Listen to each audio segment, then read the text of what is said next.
You guys know how we start this. Roll call. Kyle. Ryan. Mikey. Kyle. And Steven! Welcome back, everybody, to episode 26 of the Mole Master campaign, The Odd Jobs. We'll find out what this episode is going to be titled once we get through it. Thank you, audience, for returning on back. We took another break so that some of our adventurers could do some real-life adventuring, and so that your DM, me, could move into his own apartment. So this is the first stream from Dom's new apartment. So go double DM. Self fives. When we last left our favorite adventuring group of Mole Master, they began to put together the pieces of the strange cult activities happening deep within the flooded forest inside this crack beneath the earth. There, they discovered a number of startling things. One, that the stone-masked monks were seemingly Gith in origin, and that our very own Rornak had a devastating recollection of events, learning of his past memories of hunting a mind flayer known as Vonquo, and him and his warband at the time falling and losing to said mind flayer. This led to an extended period of experimentation and dissecting and cataloging of the Gith body from the mind flayer Vonquo, with our very own Rornak going through and reliving these experiences the following evening, explaining the deep, strange scar marks that seem to trace and flex every single sinew, bone, synapses, and veins through Rornak's body. The last memory of this former life that Rornak possessed, having a strange brain-like creature being placed towards as Rornak's own skull was opened up by Vonquo. What happens afterwards is a mystery to Rornak at this time. The next memories he has is of waking and beginning his time at the Monastery of the Yellow Rose, leading to some rather large existential questions on who Rornak really is. Whilst Rornak was dealing with this awful recollection of events, Freddy, and Johnny by extension, went deeper into this kind of crack in the earth to discover what this cult had been trying to uncover, finding a large green stone that seemed to glow and was radiating with abjuration magic as well as other strange, powerful runes. There's an inscription on this giant stone reading that the stone is a prison of Tavar, the Mad One. Treacherous yet resolute, here the Mad One stays to seek penance from the Prophet and to await his release when the great elemental battle comes, for even the insane have a place in war. Not liking the cut of that jib one bit, the party decided to leave that well alone, noticing that in the seemingly prison of this elemental, that there was a perfect placement for the seeds of fell earth that the party had recovered and handed off to the Emerald Enclave in one of their first adventures. Following that, and taking a rest inside this kind of cavern, the party recovered a number of Anghara Hedix's jewelry that had been taken from her caravan and brought all the way back to this central cavern. The party finished a rest within there and decided that without any sort of cartographer tools and the density of the flooded forest, that finding their way back to the cavern would be a near impossible task with the resources they have at the time. So, with some good axe swings from Jasper, they collapsed this cavernous area and put to rest whatever foul magics may have been unleashed here for the time being, choosing to head back through the flooded forest to grab their prisoners, the bandits that had kick-started this whole event. The party ventured back into the flooded forest, narrowly escaping a horde of violet fungus in the deep boggy waters of the flooded forest, recovering the bandits and having a bit of a gloat at the bandit mage who was part of the turning key, um, enjoying the suffering of this individual who had murdered their former companion. The party collected her, one of the remaining bandits, and left one of the perished bandits to rot in the flooded forest. Heading through for the bulk of the day, the party came upon a strange, fey-like creature who seemed to be one with the forest. Flipping down, Jove was the first one to interact, and the strange creature asked Jove if he sought safe passage through the rest of the forest, of which Jove said, "Nah, I'm good, thanks," to paraphrase a bit. And the party continued on, hearing a strange kind of whistling tune as this individual seemed to levitate three strange looking berries around them, almost as if they floated in midair. As they continued on, they encountered a strange sight, a halfling in the throes of a madness who seemingly was in the search for three good gifts for an unknown entity, using their bare fists, bludgeoning them against these old trees to the point that the trees themselves and this individual's knuckles were breaking. Jove and the party tried to calm down this individual, but as soon as they approached, the individual began to lash out with great violence, trying to hold them down as this individual began to headbutt Jove and strain against a double grapple. Bits of wooden projectiles seemed to spring from the earth, piercing, at the very least, the bandit mage. Soon, the bandit mage began to laugh. Jove lost consciousness. Jasper felt an incredible bloodlust and drove her battle axe deep into the head of this halfling barbarian, seemingly in a small fit of madness before ravaging the rest of her rations, and then Rornak's rations, even eating some of Rornak's monastery bread, which is both the hardest and chewiest substance known to Faerun. Noticing that they are being fired upon by these strange twigs and choosing to save themselves rather than protect the bandit mage, the party made haste to get out of this forest. The last thing that they heard, and I apologize for not saying this at the end of our last session, was a strange whistling tune that seemed to follow them as they left the forest. One not so unfamiliar from the fey creature that they had initially encountered. The party finally made it back to the city of danger, Mulmaster itself, and was promptly escorted to the South Road Keep to Captain Gideon Hulk. There, the captain unsuccessfully tried to underpay our party, but they had it in writing and were paid in full and a little extra for returning one of the bandits to Captain Gideon Hulk. The party left one singular ring of Anghara headaches to remind Gideon Hulk of the consequences and the cost of bringing these bandits to Mulmaster justice. However, the conclusion was neither satisfying or befitting of the crimes committed. But alas, the party has returned with more gold and more experience than when they left. I believe we'll pick up exactly where we left off as you all exit the South Road Keep back into Mulmaster proper. It is evening at this point. You have traveled the bulk of the day.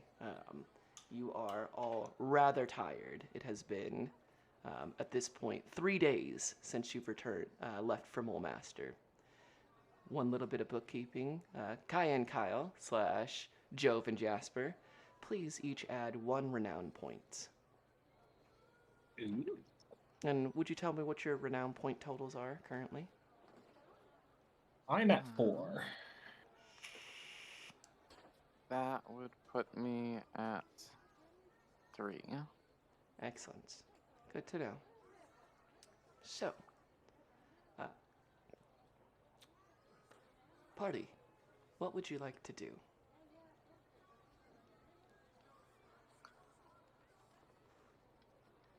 Uh, what time of day is it?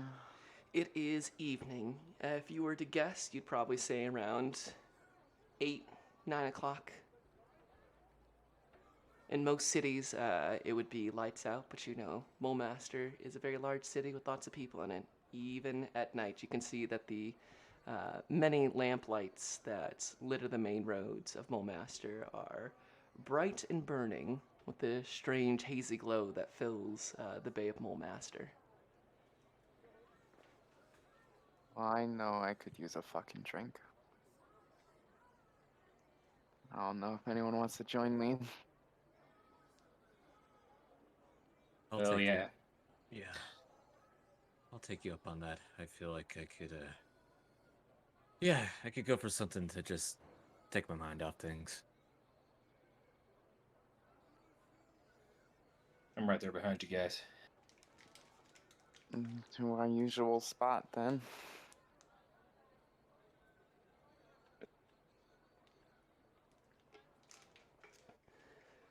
Freddy, you gonna join us? Yeah. You all begin making your way from the South Road Keep. I'll bring up the map for the viewers.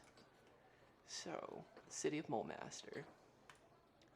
They have entered into the South Road Keep, the main gate that leads into Mulmaster, and they will be heading up and through the main roads to here, the Ox Pit Tavern. I assume we're going to the Ox Pit Tavern. Yes. Yeah. You begin making your way through the streets, passing by the Zent Ghetto. Jasper, you look towards it, and a couple of individuals look at you and give you a nod. One flips a gold coin and catches it, and you can just briefly see the insignia of the Zenitrum on it, so they all give you a singular nod as you pass by. Ian nods back and continues on. Continue and head to the Oxpit Tavern. Upon approaching, it is a quieter night than usual at the Oxpit Tavern. There seems to be less individuals around at this time of night than there usually are, and upon entering, it's easy enough to find a seat. You're all seated down at your usual table when Crewmeg, of course, our favorite bar proprietor and owner, with his light green skin and stout human body, approaches. Ah, welcome back. Been a couple days. How was your trip? Exhausting.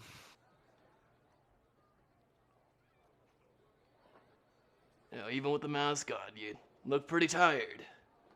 I assume we're not here just for sleeps. Could I get you something all to drink? Yeah, I'll take whatever that fiery liquid you gave me last time was. I think that's what the doctor's ordering right now. Just good red wine for me. The Rornak, as usual, please. I'll do an ale. What kind of ale can I get you? Full sail, darn dar. We'll do full sail. Excellent. Be right back with that. You see Crewbag heads back to the bar. Comes back a few minutes later and places a Rornak, a full sail, some dwarven whiskey in front of you, Jove, and for you, Jasper, a dark and heavy wine. It as soon as it's poured, you can kind of feel your nostrils kind of burn a bit. Something with a rather high alcohol content. Perfect. Yeah, absolutely. Why don't you guys all roll me a Constitution save? You all have some of this drink.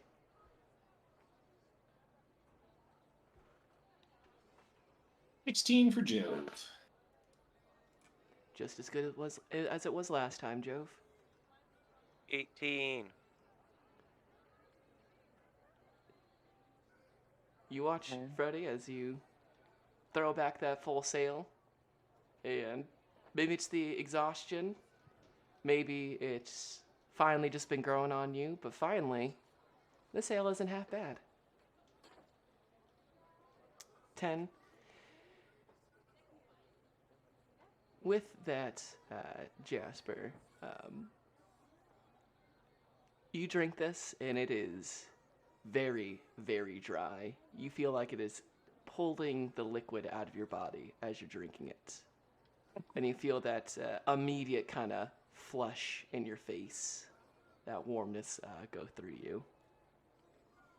And then Rornak. 19 for Rory. And now, with that becoming the usual, Rornak throws back a Rornak just like that.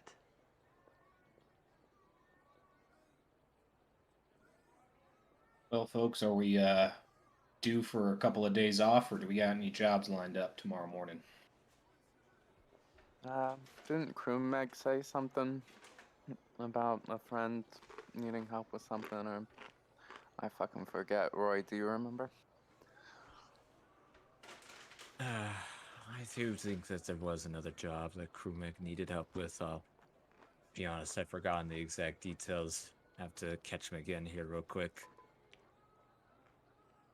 You see Krumeg is, within, earshot of you. And only take a passing glance to call him back. Crewmech, didn't you have some work for us or something else that was going on? I apologize, it's been a bit of a crazy few days. Kind of lost track of things. Oh, you mean you're working here, or? Oh! No, Austin. Yeah, no, our odd jobs. You Odd know? job. Yeah, you're talking about the Fergus job. Yeah, Fergus should be pulling in probably 2 days from now. Looking for some protection work while the ship's docked in here.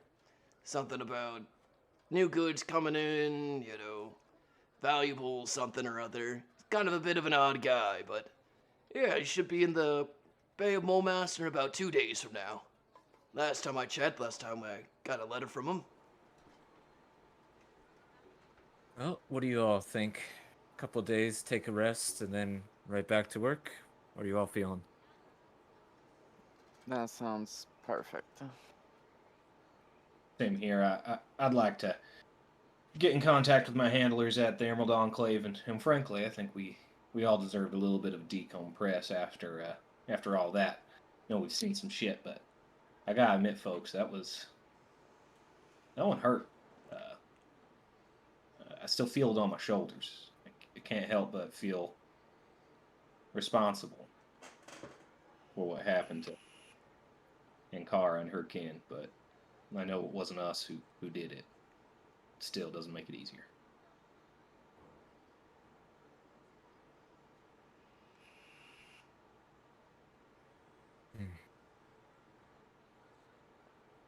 No, you're right. That one was... It was rough. For a lot of different reasons. Yeah, I think I could use the next couple days, honestly. I think I'm just gonna go to the House of Suffering for a bit and need to do a lot more thought. But I'll be here in 2 days. You can count on me for that, at least. Yeah, I plan on so long as crewmate's got room for it. Plan on staying here for the night, next couple of nights, if at all possible. So I'll be around these parts if you need to find me. How long do we have until the big event that I'm going with Durndrazi to? Oh, the art gallery. Yeah. That is like a 10-day and a half, so like 2 weeks. Okay. Or at least that's the working plan on the streets.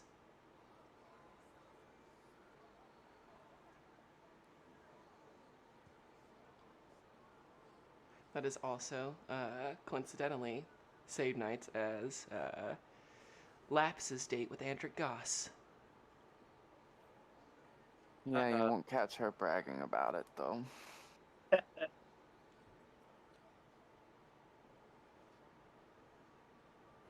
Hey Jasper, I forget if we talked about this back in the forest, but I know you've got some connections out there in the ghetto now. You think they might know a little bit about this whole turn and key thing? They tend to make that kind of thing their business, from what I understand. So, probably. Is there something you want me to ask them? Not in particular, but I don't know. It just seems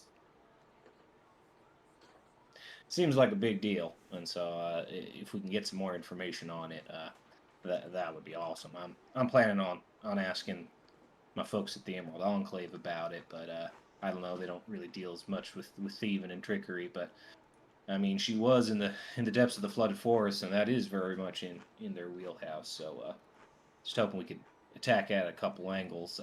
And who knows, maybe she just was a thief that was in over her head and quite literally got her skull eaten by brainworms or whatever, and might be a whole bunch of nothing. But I don't know. I just feel like vigilance right now is the utmost importance.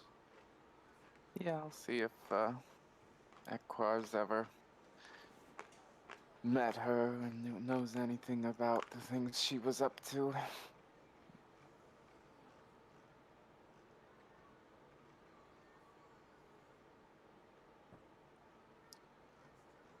I wouldn't expect too much, though. She seemed to be,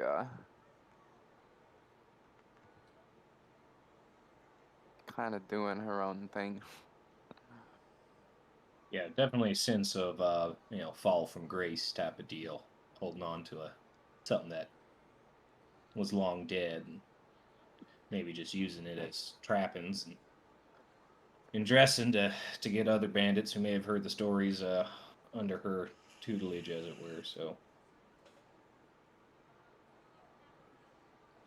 and you know what? Some things are just senseless. Unfortunately, it's not what we call an ordered world.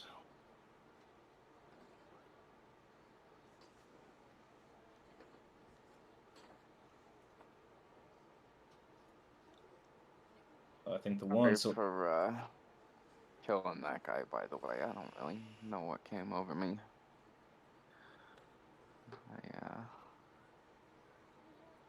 I don't know. I assume it was the magic in the woods, but I kind of flew into a rage over him bashing your head like that. well, he was strong, but he wasn't strong enough to knock me out with one headbutt there. So there was definitely some magic in the air because I didn't really perceive what happened. I just kind of woke up and the deed was done. So I don't think you can really take responsibility for something that wasn't really your doing. Whatever that creature was that we ran into that wanted me to, I don't know, do something for him. Probably something tricksy. Probably didn't like getting told no. I don't know very much about fey creatures or all that, but what I do know about nature is that it can be vindictive at times. So I agree with Jove. Everything about the situation just feels off, especially in retrospect. Pretty sure foul play was involved on that one, so you can only control what you can control. If you feel like you owe something, well, now you have something to live for and work for, right? That's at least what Ilmata would preach. Yeah, I guess I'll try to make up for it however I can.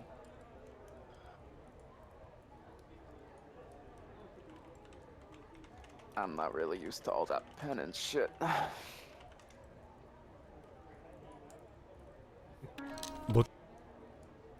I don't take you as the super religious type, but you're always free to join over at the House of Suffering, should you feel you need a moment to yourself over these next few days. Otherwise, well, you know where to find us. Any of us, really, as Rornak gestures to the group.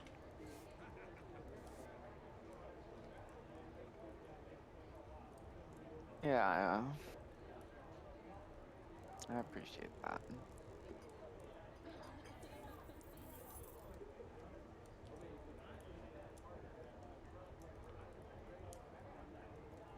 I think I'm probably gonna call it a night before I get too sloppy like last time. I need to actually go home for once.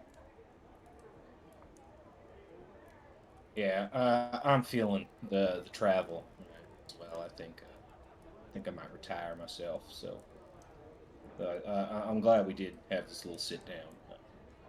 It would have been a little lonely going straight to the room after all that. So do appreciate y'all as companions. It's nice to have a circle of trust in this city of danger. I couldn't agree more. He said the line. He said the line. +1.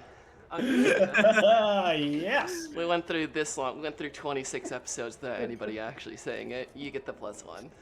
Guys, the elements are evil. The city I live in, city of danger. Stop. Okay. God damn it. You get a +1 for that. That's pretty good, actually. That's creative. That's pretty good. I do like the Red Hot Chili Peppers. +1.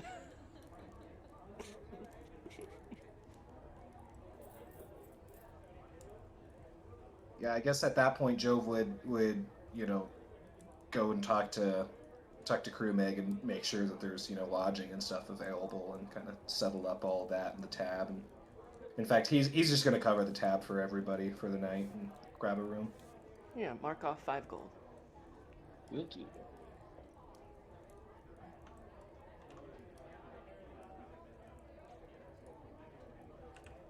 So, as the evening comes to a close, Jasper, you begin to head back to the Goss Estates, Rornak towards the House of Suffering, Jove up to a room in the Oxpit Tavern, and Freddy, I assume, back to the Tower of Arcane Might.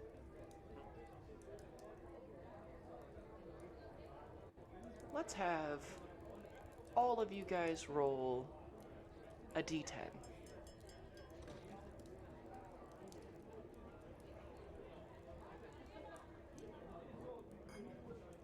I got a 1. Okay, I got 8. okay. And 10. 2 10s, huh? Can I have you both roll a d6?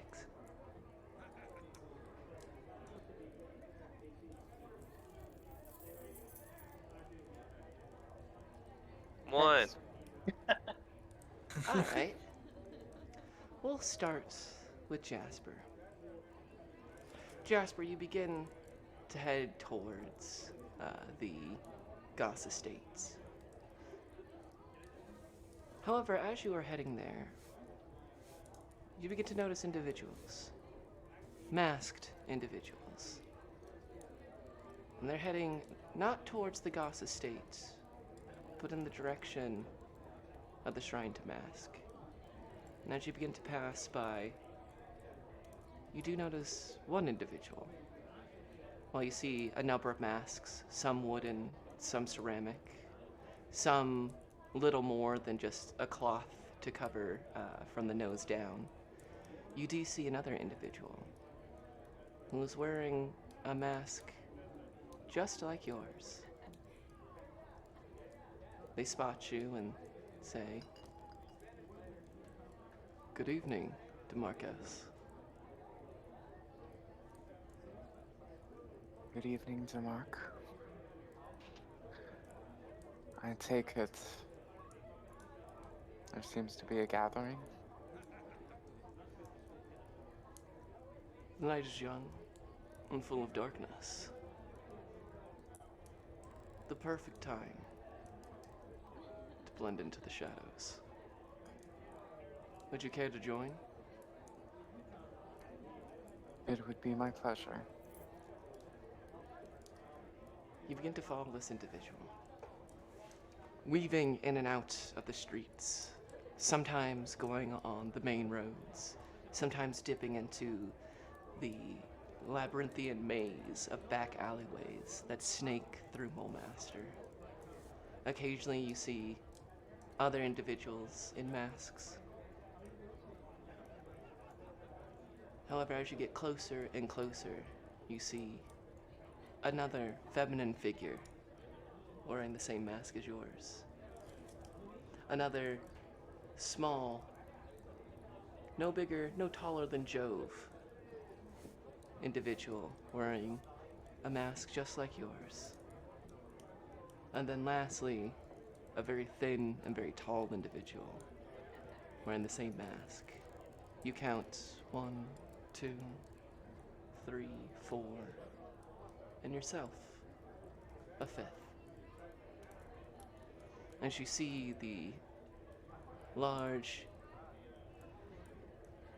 half feminine, half masculine shrine to Mask, you see a number of individuals entering and exiting.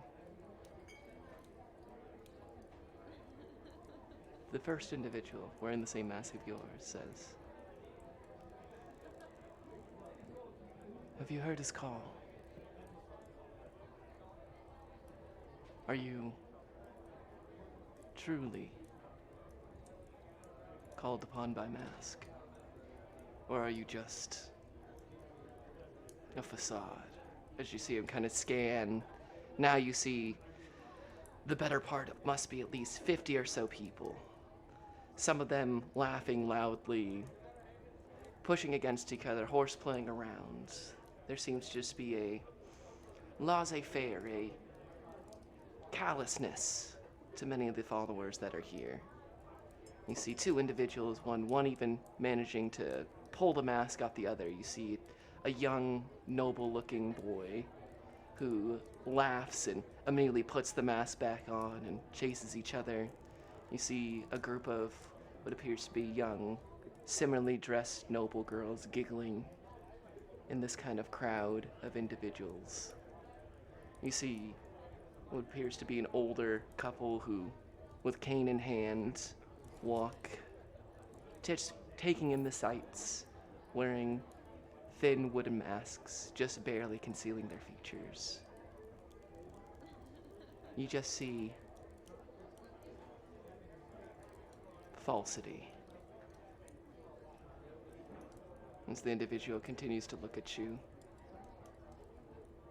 I have no doubt that I was chosen in dreaming and in waking.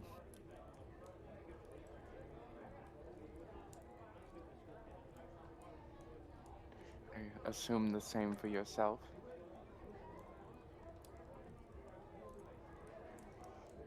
and you can see the sides of this individual's mask pull from what is clearly a smile underneath.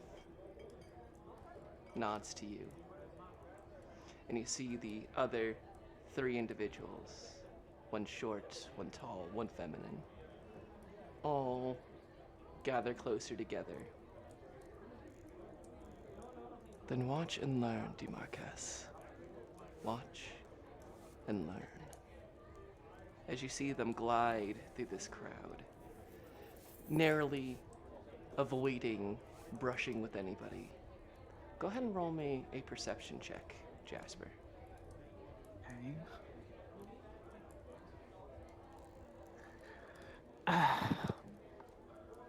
My passive is 9. They move quickly, effortlessly. And it's not long before they almost seem to disappear from your sight, before you feel a tap on your shoulder. And there's that same individual. He asks, "So, did you catch it?"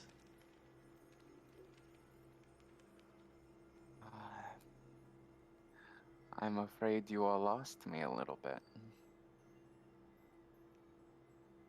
"Then you have much to learn." And he hands you your battle axe. As you look down and notice that he was able to walk away with it. Impressive. I've been working on that myself. We'll just pay our respects to Mask. And let this be your What? first lesson. As he leads you into the Shrine of Mask, pulling on the arm, raising it, and allowing you in. There you see that for the first time, the shrine is nearly bare. Only the singular, cloudy mirror and the dull lights that flicker inside the shrine. There, the other individuals in masks all look to you, and you hear, not quite in unison, but follow quickly, piece after piece. DeMarcus? DeMarcus. DeMarcus.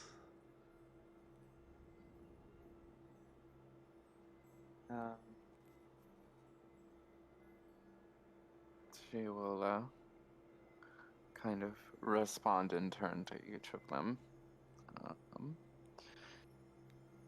Just the same greeting. They all nod and turn to face the mirror. And as they all turn, you can see that the lights in the shrine begin to dim and get darker and darker until there's barely any light left.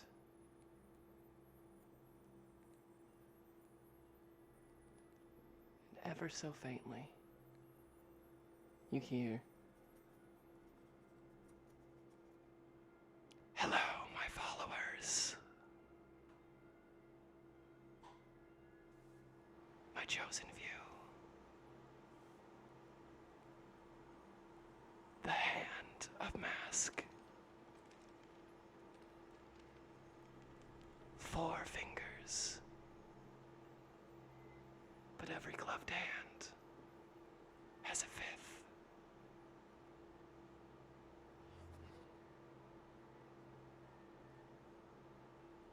Lie, steal, influence, take.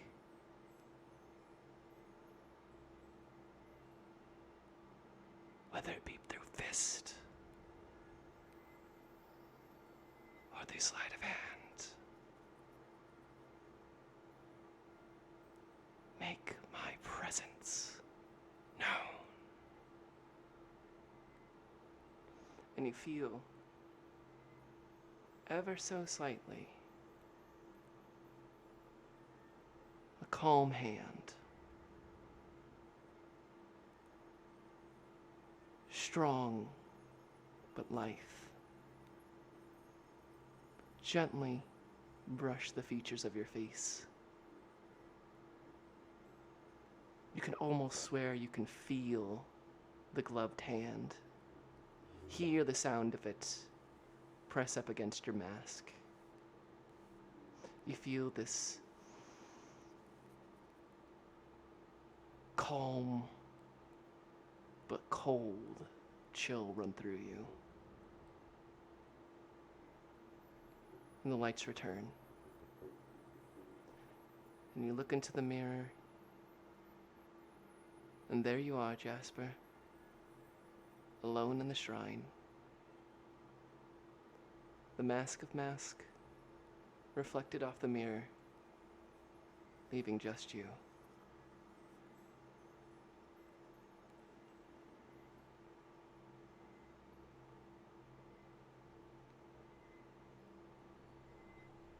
I think she's kind of. She stands staring at mask in the mirror, and is not even entirely sure how long she's doing that before she collects herself and stands up straight and glides out of the tent in an attempt to mimic the way her compatriots moved. Roll me a stealth check. Okay.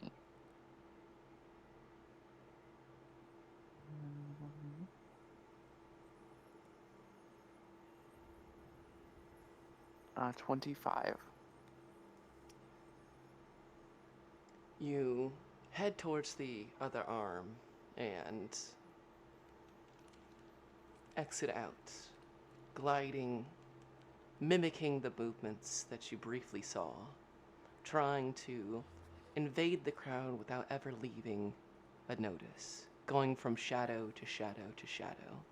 You can see what appears to be a disgruntled group of those young nobles trying in vain to get the arm to reach. You can hear them grumble of ruining their nights and ruining costume parties and other such tripe that you hear so often from nobles. Yet no one ever notices you leave.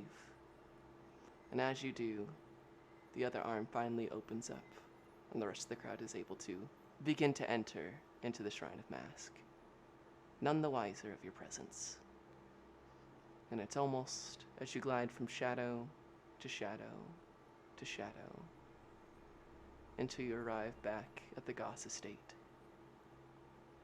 You deftly maneuver up into the tree, down the other side of the gate, landing without a sound, using the shadow cast by the Goss estate's mansion to hide your presence. And you make it all the way into your room. Not even a single stirring from Kirk. You can just barely see the outline as working on some sort of scarf, unknown to your presence at all.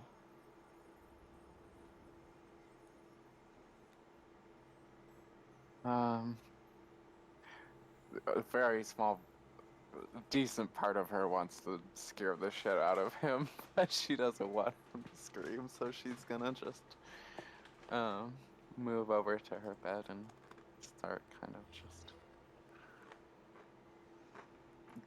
de-armoring. It's not until you begin to take off the breastplate of it that Kirk looks up with a bit of a start and... What the actual fuck? How long have you been in here? Oh, not that long. Settle down, you haven't grown senile just yet. Fuck, are you sure? I think that's exactly what you say to somebody who's becoming senile.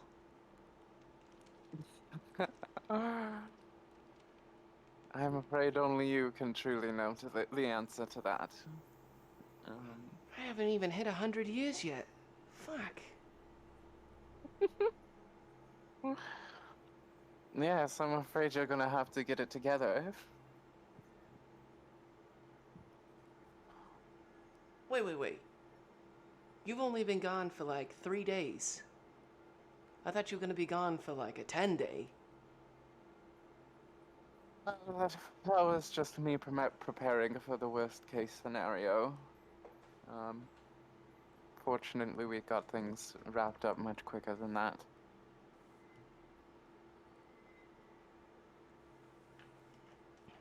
I'm fine, by the way. Well, yeah, you're fine enough to sneak in here and undo most of your armor yourself, so I assume that you won whatever it is you were doing. You're not halfway burned or cut up. I mean, you still look as bad as you always do, but by comparison. Yeah, she'll take off her mask so that you can see the probably just glorious bruises across her face from that that monk.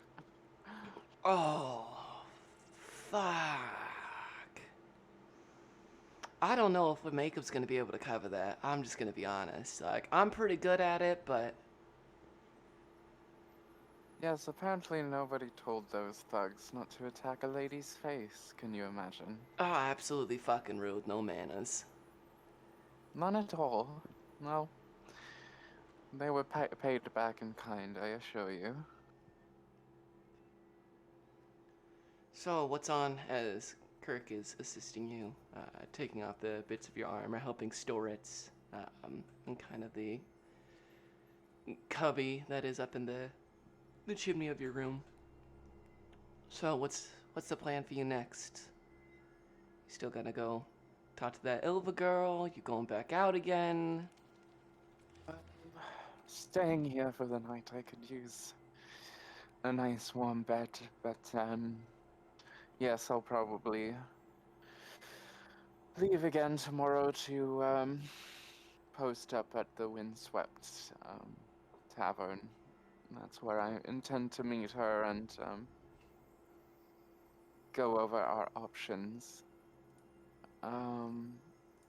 DM, Yes. by any chance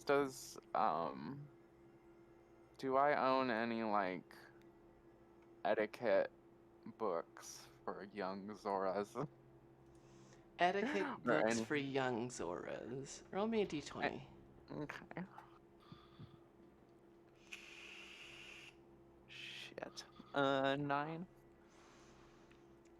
There are not specifically books of etiquette for young Zoras. Typically, it's a combination of the Zora and Zora of the household, the servants, and private tutors to teach the myriad of etiquette needed to perform correctly in the circles of Molemaster. However, you do have a number of books ranging on various subjects, from history of Molemaster to current fashion trends, a book on the history of the many different forks used at a banquet.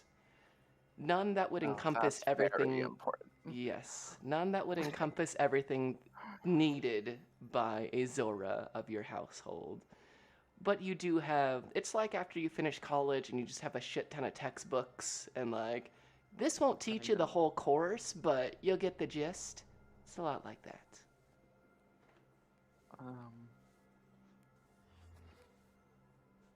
Yes, if you wouldn't mind grabbing me a couple of those books, and she'll kind of rattle off some of the names. I'm afraid I have someone I must educate if things are to continue as planned. Really, all the different forks used in classical Molemaster feasts. Riveting Yes, that's stuff. the most important one, don't you know? Yeah, if you suppose so. A fork is a fork is a fork is a fork.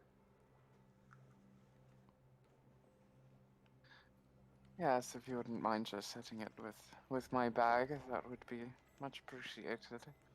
And Kirk begins to head towards your door.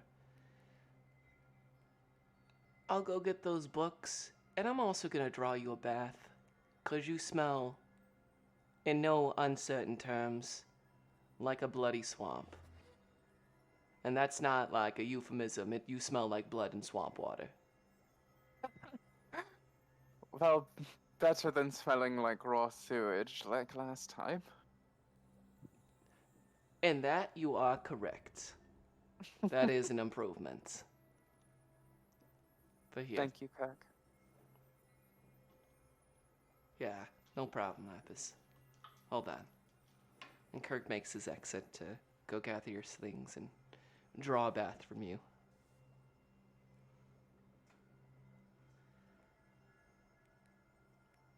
So And as she's gonna do her best to just fucking relax for like a couple hours. as you begin to gather your books and think through what the beginning steps would be to try to teach somebody how to impersonate you, and take a well-needed bath, maybe even get a snack or two, we will switch on over to the other lap in the party. Freddy, you make your way from the Oxpit Tavern and begin to head towards, and let me pull up the map once more. We'll use this map. From the Oxpit Tavern here, it is a short walk over to the Tower of Arcane Might. That's going to be number 9 for anyone who cares to know. Number 9, funnily enough, is right over here. You head to the Tower of Arcane Might. It's tall, rook piece-esque towers visible against the skyline of Mulemaster. You come to the large enchanted golems that guard the entrance into the Tower of Arcane Might. And with your cloak pin on you, they step aside as you enter back into the Tower of Arcane Might. Where would you like to go, Freddy? To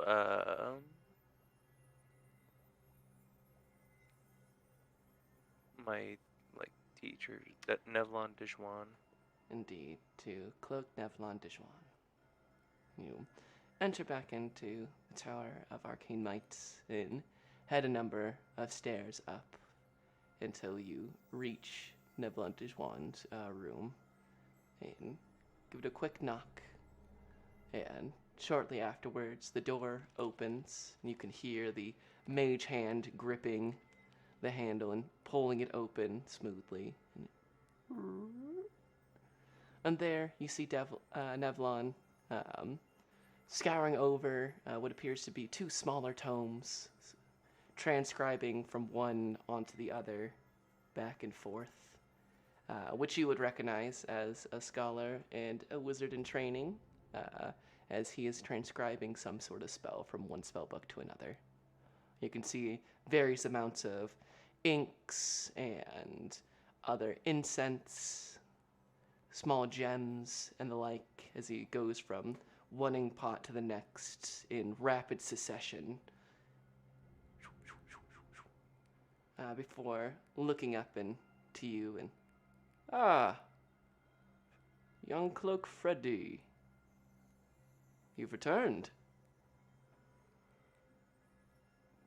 Yeah, it's not too late to do some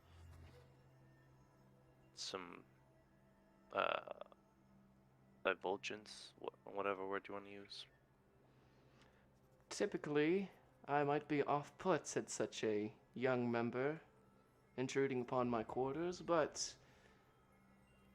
you are not And some you did young open the cloak. door. Come, sit. Tell me of your latest forays. I'm sad to say that your other reports have been confiscated. So I'm more than happy to begin a new file for you. And he goes over and reaches and finds a kind of a medium-sized book and opens it up to a number of blank pages and transcribes on the front of it. Cloak Fredlap opens it up, moves some of his books and the others to the side, and prepares for your divulging of information. So where did we leave off? I believe the last adventure of yours culminated in the chapter house of Cyric, I believe, in the Zent ghettos. You were investigating the unnecessary heat of Mulemaster before the Hawks, he says with no hiding the disdain in his voice, confiscated your earlier forays. So from there, Okay. From there, that was a while ago. What did happen since then? What was the next thing? I believe, if I remember correctly, was Foulness Beneath Mulemaster, and then followed by Bounty in the Bog. That was the end of Embers of Elmswood. So if I remember correctly, because in order of modules, we've done Mulemaster City of Danger, and then Obulet of Fort Iron, Ruins of Fort Dalton, Foulness beneath, Embers of Elmswood, Foulness Beneath Mulemaster, and now Bounty in the Bog. So those last two adventures. Yeah, so we went down into the sewers. There was some goings-ons down there, and we got to meet a flump. Apparently some of them are making the trek up from the Underdark and can sometimes be found in our sewers, I guess. A flump in the Underdark, or in the sewers of Mulemaster. Yeah. Is that the creature that the City Watch encountered? Yeah. And then there was one dead flump. That's the one that obviously the guard encountered, is a way to put it. I had my Um, theories, but the City Watch seemingly misplaced that corpse. that was me. Um, Of course. we ran into an alive one who just wanted the body of her loved one back. So I figured it wouldn't be too much of a loss for the city to not have the body of that flump. Flumps engaged in monogamous relationships. Interesting, I had not read about that. As he scribbles furiously down.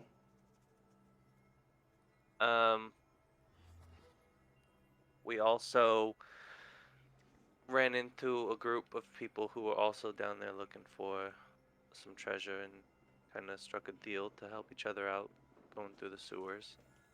And they were wearing medallions, right? Like the ones that like are linked to They indeed the were. elemental. Yeah. They were wearing some medallions that kind of seemed like would link them to some shady business. And sure enough, they at some point turned on us and had to defend ourselves, which we did. Obviously, I'm still here. We managed to fend off a monster that was comprised of the sewer water, which was an interesting sight. Comprised of sewer water.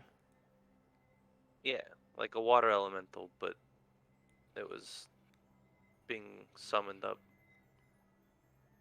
as the sewer water. Illegal practices of magic in the city. Of course. And you handled these rogue arcanists? Yeah, they're not anymore. Excellent. Did you happen to find this treasure they were looking for? We did, got to the treasure room, and there was some writing in what language was that in? Was that in Elemental too? Primordial, yes. Primordial, yeah. Writing in Primordial, talking about the what was the other name? Because there was This one's easy enough. It's Bwim. B-W-I-M-B. yeah, because they talked about Bwim, and did they also talk about Ogremok? That one they spoke of Alahydra. Hydra, okay.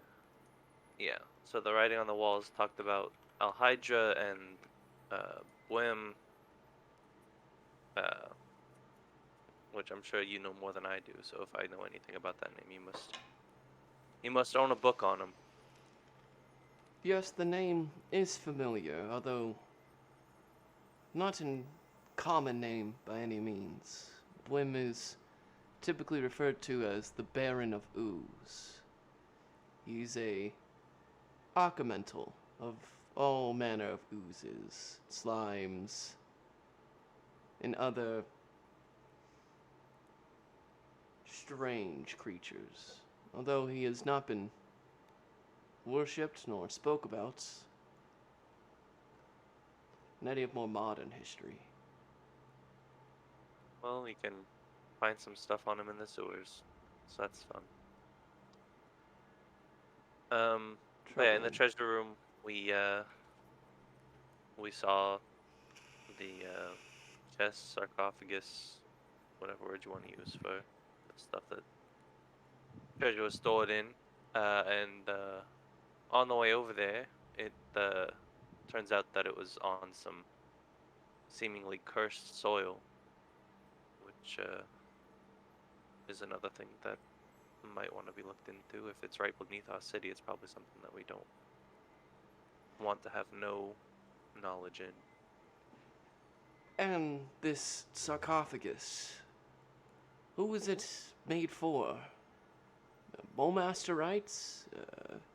The Sea Elves? Perhaps other Uh, denizens of the Underdark? Flumps?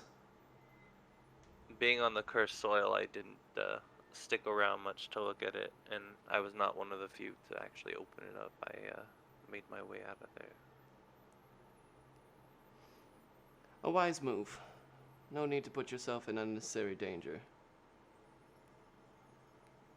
One of the items that we found was a wand that one of the friends that we made a deal with picked up, and it seemed to become attached to him and curse him, and seemed to turn him into some kind of warlock, which he was a caster before, so it wasn't a drastic change, but any changes to being a warlock are not small. And what became of this caster? As it looks at you across the table, an intense look. I'm not gonna lie to you. For his protection, I made sure I didn't know where he was going. We gave him a safe passage and helped him get out of the sewers without being seen. And not wanting to lie to you, I figured it would be best if I just didn't have any say or any knowledge of what happened to him. Roll me a persuasion check.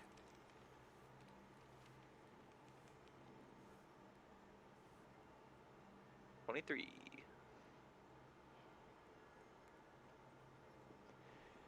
Any unregistered practitioner of the arts has 3 months upon entering Mulemaster to register with the Cloaks. You, as an extension of the Cloaks, choosing to allow them to leave the city rather than reside in it,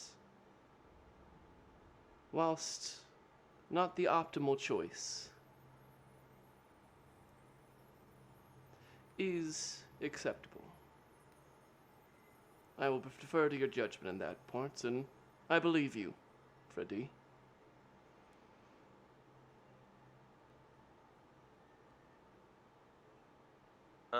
Jots down the last notes and nods to the intensity dissolving.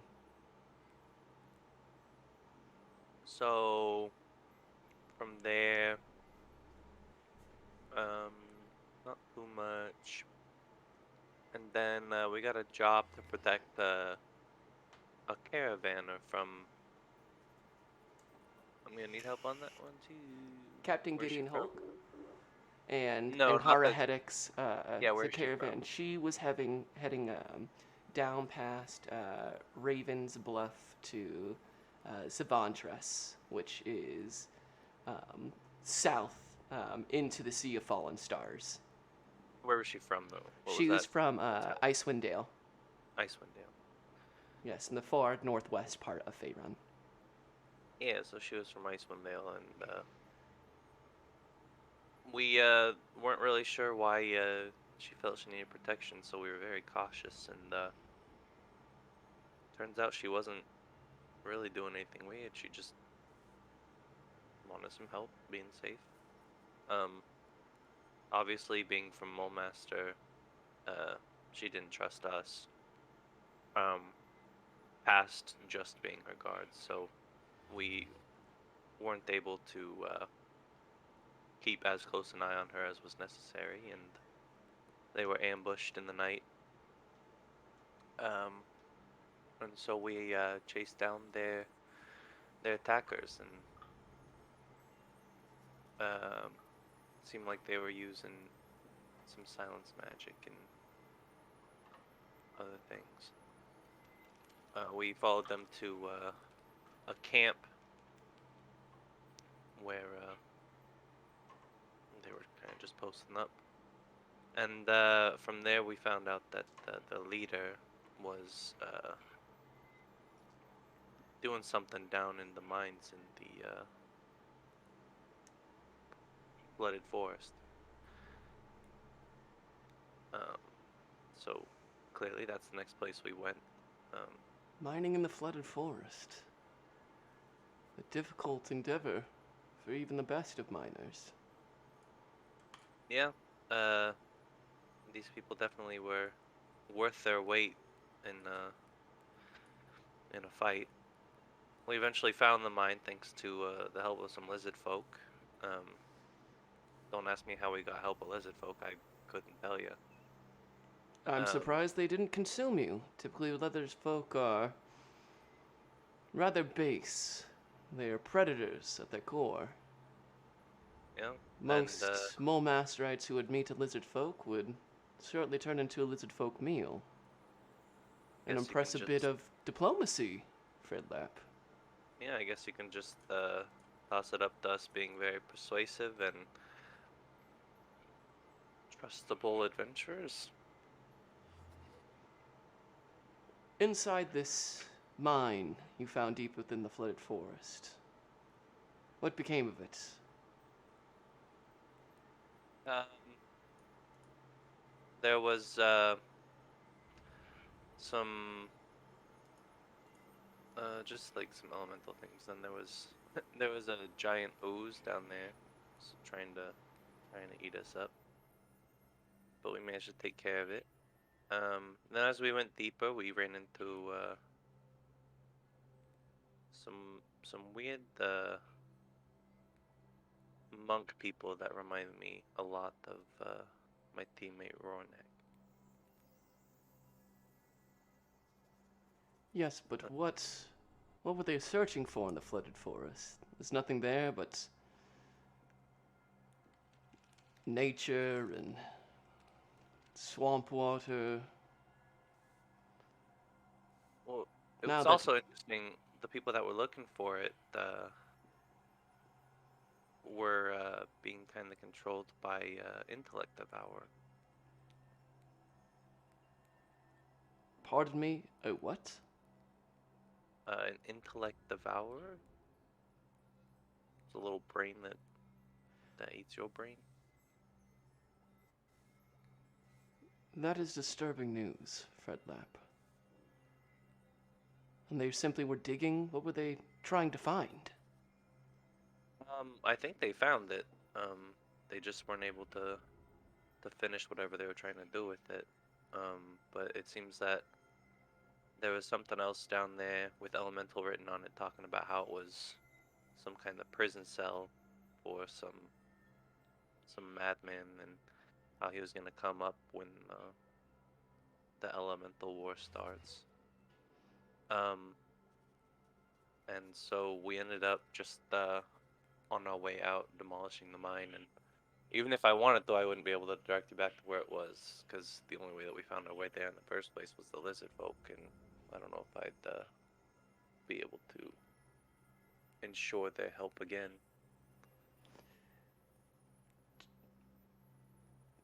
Do you have any transcriptions of any of this primordial you've come across in your adventures?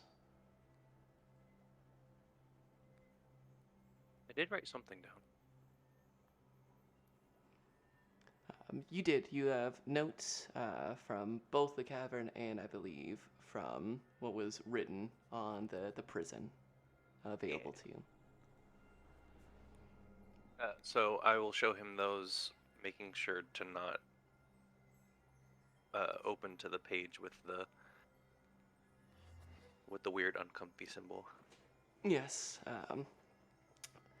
It takes him a little bit to transcribe the rest of it onto his notes, and when he finishes it, his brow is, furrowed heavily. You can see him kind of twisting his large mustache with a bit of anxiety, and puts his quill down and shuts the book. Freddy, I'm going to be quite honest with you. Your recent excursions have caused me some anxiety. You are not the only cloak to have come in contact with more of this elemental machinations.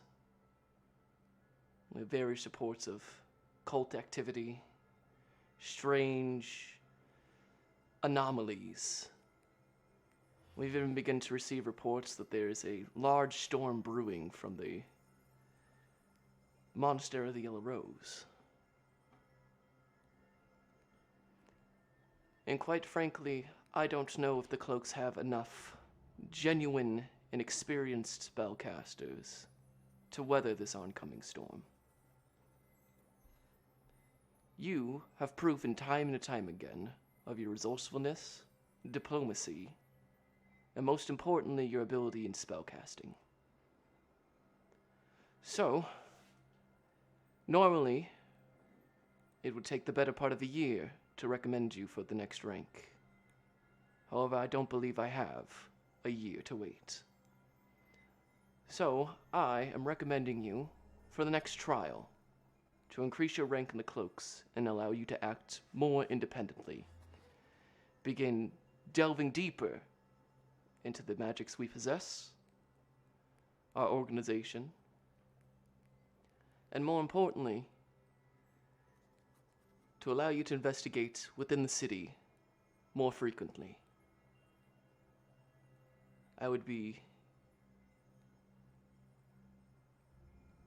of put were you to perish far from the city of Mulmaster. So, I will be arranging for a test. You and a number of other promising cloaks will be engaging in a test of cunning and magic tomorrow morning. I'd advise you to get rest and prepare yourselves. Upon passing, we shall grant you the next rank and give you access and the legal ability to cast third-level spells while within Mulmaster.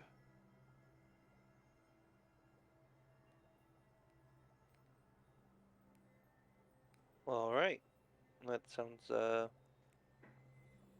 really good. Thank you very much. The details of your trial will be informed to you tomorrow. We will collect you and the other promising cloaks and explain the details. The only stipulation that I will tell you is that you are allowed to use anything at your disposal. However, only the spells that you have shall be used. Leave any sort of weapons, magical items, and the rest. It will just be simply you and the magical power you possess.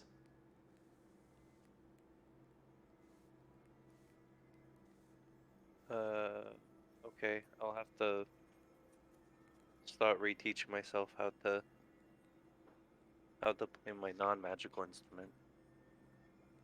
It has been a minute. As accomplished as a musician as you are, this is a test to test you as a cloak, your problem-solving ability, and what magic you've learned since we've received you at the Tower of Arcane Might. You have been nothing but excellent. And I think it is far overdue for you to begin having a larger say in the events here at the Tower of Arcane Might. So, I will begin to make an official report of your latest journeys. You should begin taking a rest. Yeah. There's one more thing, and I'll put the stick down on the table. This was on our way out of the woods. We were kind of ambushed by. Well, first it wasn't an ambush. We were talked to by. It seemed like some sort of fey creature. And I didn't want any more danger, so I kind of kept my distance. But one of my party members was talking to him, and then later we're thinking that they set up some sort of ambush on us because we denied their help. And they were shooting these at us, and it was kind of making us go a little loco. I wasn't hit with any, but some of the people I was with were. Nevlon picks up this strange arrow-like piece of wood, and you see, kind of molds it over in his hands, and pulls out his spell book and begins to go through some incantations. The better part of 10 minutes goes by, and he drops a few drops of strange liquids on it, one of them with a psst as it makes contact, and you see a little bit of it kind of break off. It was a wise move to avoid the Fae. If possible, the fewer interactions you have with them, the better you will be. While they possess great knowledge,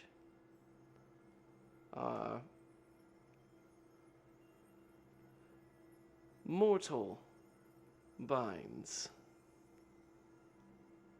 prevent us from accessing all which could be done. This is likely a piece of that fey creature, used to infect you with this madness you spoke about. I've encountered it once before. This, it breaks up a bit about confirming it. I would be wary of encountering that same fey creature a second time.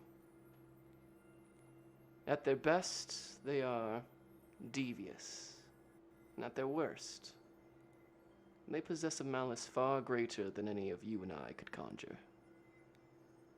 I would consider your arrival here very lucky.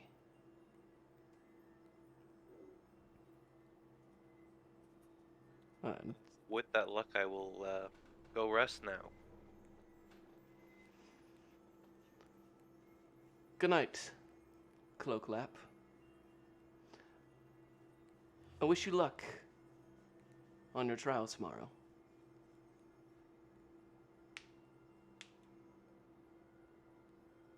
Please do not fail. Yeah, I can't promise anything. Well, you're many things, Fredlap. A liar does not appear to be one of them. And he gives you kind of a... Oh, but I can play one. Sorry, I had to say it. He kind of breathes out through his nose. What was beginning to be almost like a paternal smile turns into more of just a... Good night, Fredlap. Good night. And the door shuts behind you. Let's transition over. I believe, Jove, you rolled a 1, correct? You are correct. I rolled a 1. Okay, then we'll switch over to you, Rornak.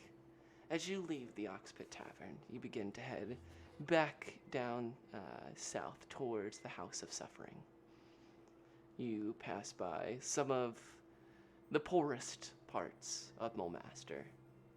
even at this late of night, there are an abundance of beggars, charlatans, and no lack of city watch, abusing what little power they have in kind of this slum of Mulmaster. As you move through the alleyways, enjoying the lone time of the walk to just your thoughts. You can feel the traces of your scars. They almost itch.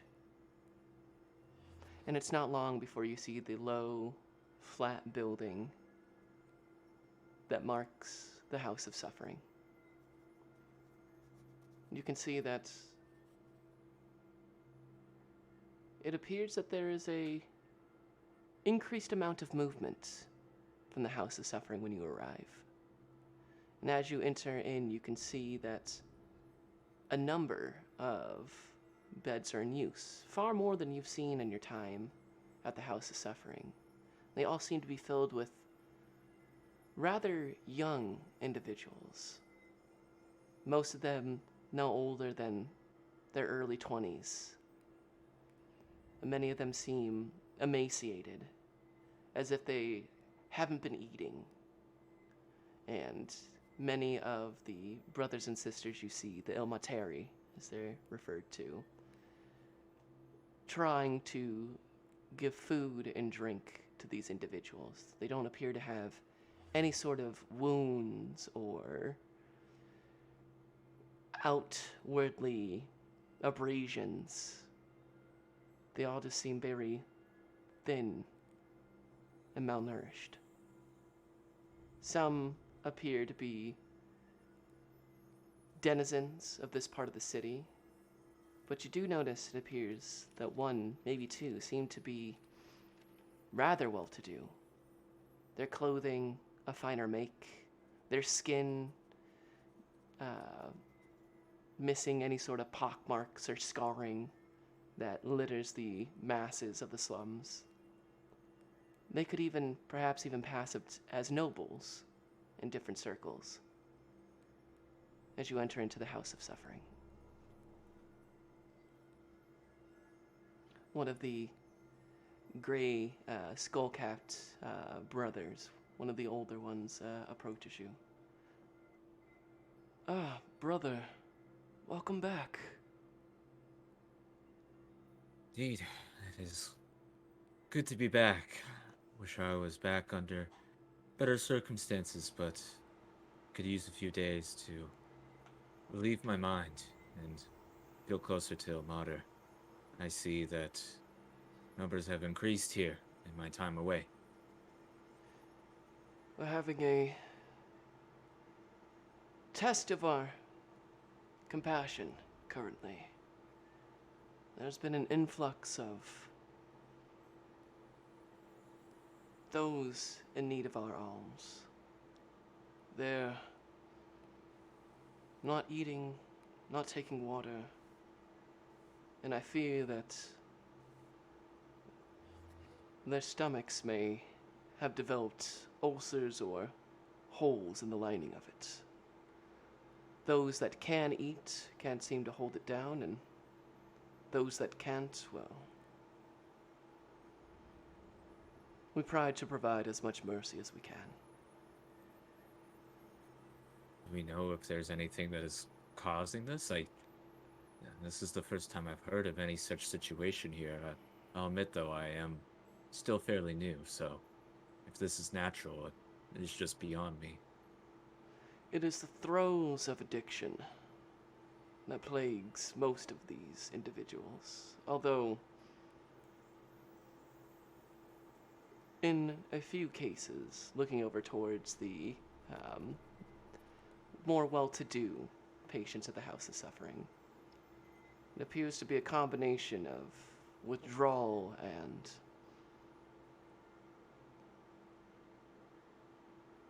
it looks to kind of both sides of the room. A perversion of, I believe, your teachings. My teachings, you say? Do you mean from my monastery? Or. Yes. Uninitiated, practicing the breath of the yellow rose. I had heard rumors that some of the more academic minded had engaged, and it is not unheard of for those to take a pilgrimage to the monastery of the Yellow Rose. In my younger years, I too made such a pilgrimage. I am just at a loss of how these individuals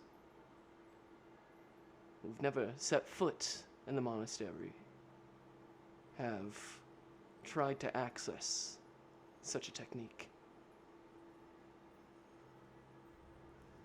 Rornak, his immediate demeanor starts to stiffen as he hears this explained to him.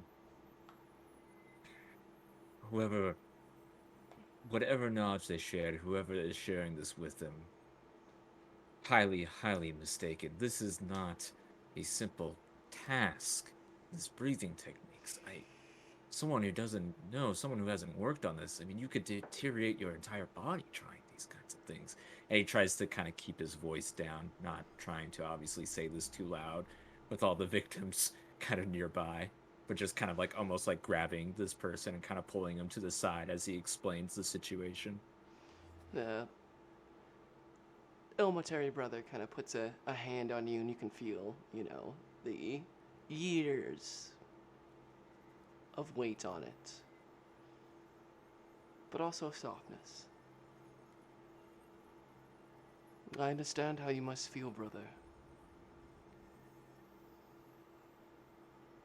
But ours is to provide mercy and compassion, not to dictate those on what they should or should not be doing.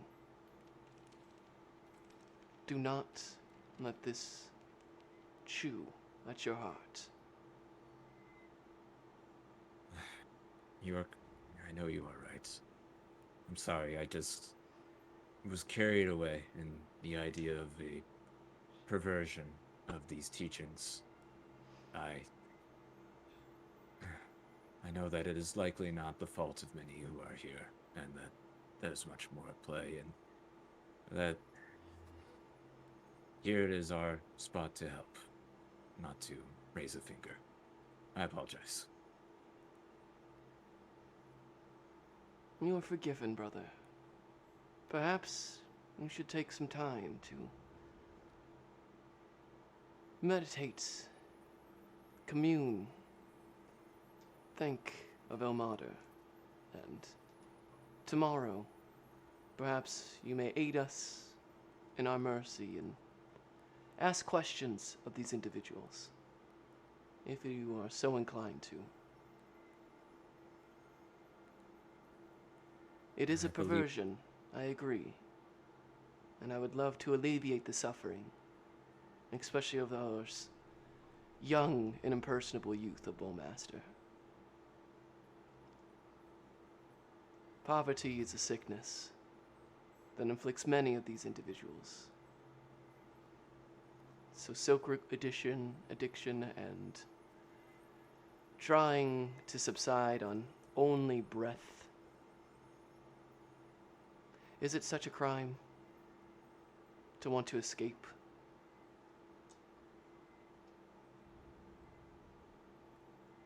No. And certainly, I am a stranger here, but I can see how years here would push someone to seek something like this, so. But I believe you have the right of it. I came here to ease my mind. I should take a moment first to collect myself and my thoughts before I help you all tomorrow. So, thank you again for your aid, and I will be with you all shortly. There's one thing you said, there's a falsity, brother. You are no stranger here. You are home. Do not ever forget. As he kind of gently takes your face in his hand, leans a forehead up against yours for the briefest of moments, puts his hand back on your shoulder and gives you a firm kind of squeeze before heading back to the other patients. With that, Bornak will either head to whatever would be like a back room, perhaps near where kind of the bunks are, or some spot where he can kind of get himself a bit of space so that he can try and focus on meditating. Yeah, you know that there's a couple of bunks that the brothers in the Ilmateri share, and you can also see the small shrine of Ilmater that is tucked away. It's not the focal point of the room. It's kind of tucked away in the corner. There doesn't seem to be many individuals there, and we've meditated there once before. Perfect. We will go right there, and we will take out the augury box there so that we may focus on that during this meditation, please. Absolutely. You sit down and you begin to meditate in front of the small shrine of Ilmater. You can see the small wooden hands wrapped in red twine, and small incense that burn. A slightly sweet smell wafting from them that kind of blends in with the many kind of herbal remedies that are brewed and administered here in the House of Suffering, that typically and effectively wipe out the smell of the sick and the dying as you sit and meditate and breathe in the incense and focus on your breathing, less on the body and more of reaching into that well of compassion that links you to your god Ilmater. What do you ask the augury box? I think the first question on Rornak's mind that he would ask is he, as Rornak himself, the one in control of his thoughts and his self? You think on that, and immediately the box returns with wheel. Okay. Rornak would follow that then with, do you, Ilmater, are you the one granting me a blessing in order to keep that control?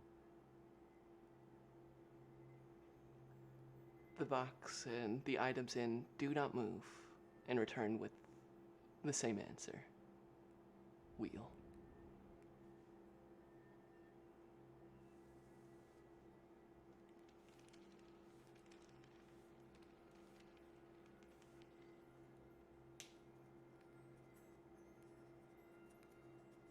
What is your final question?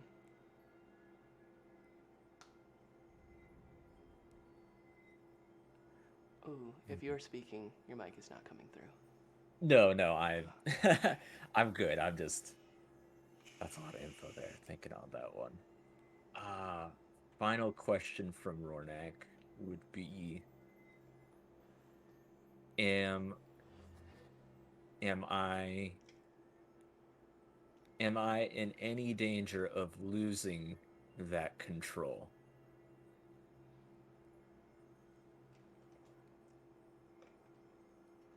The items in your augury box shift and spread out. Weal and woe.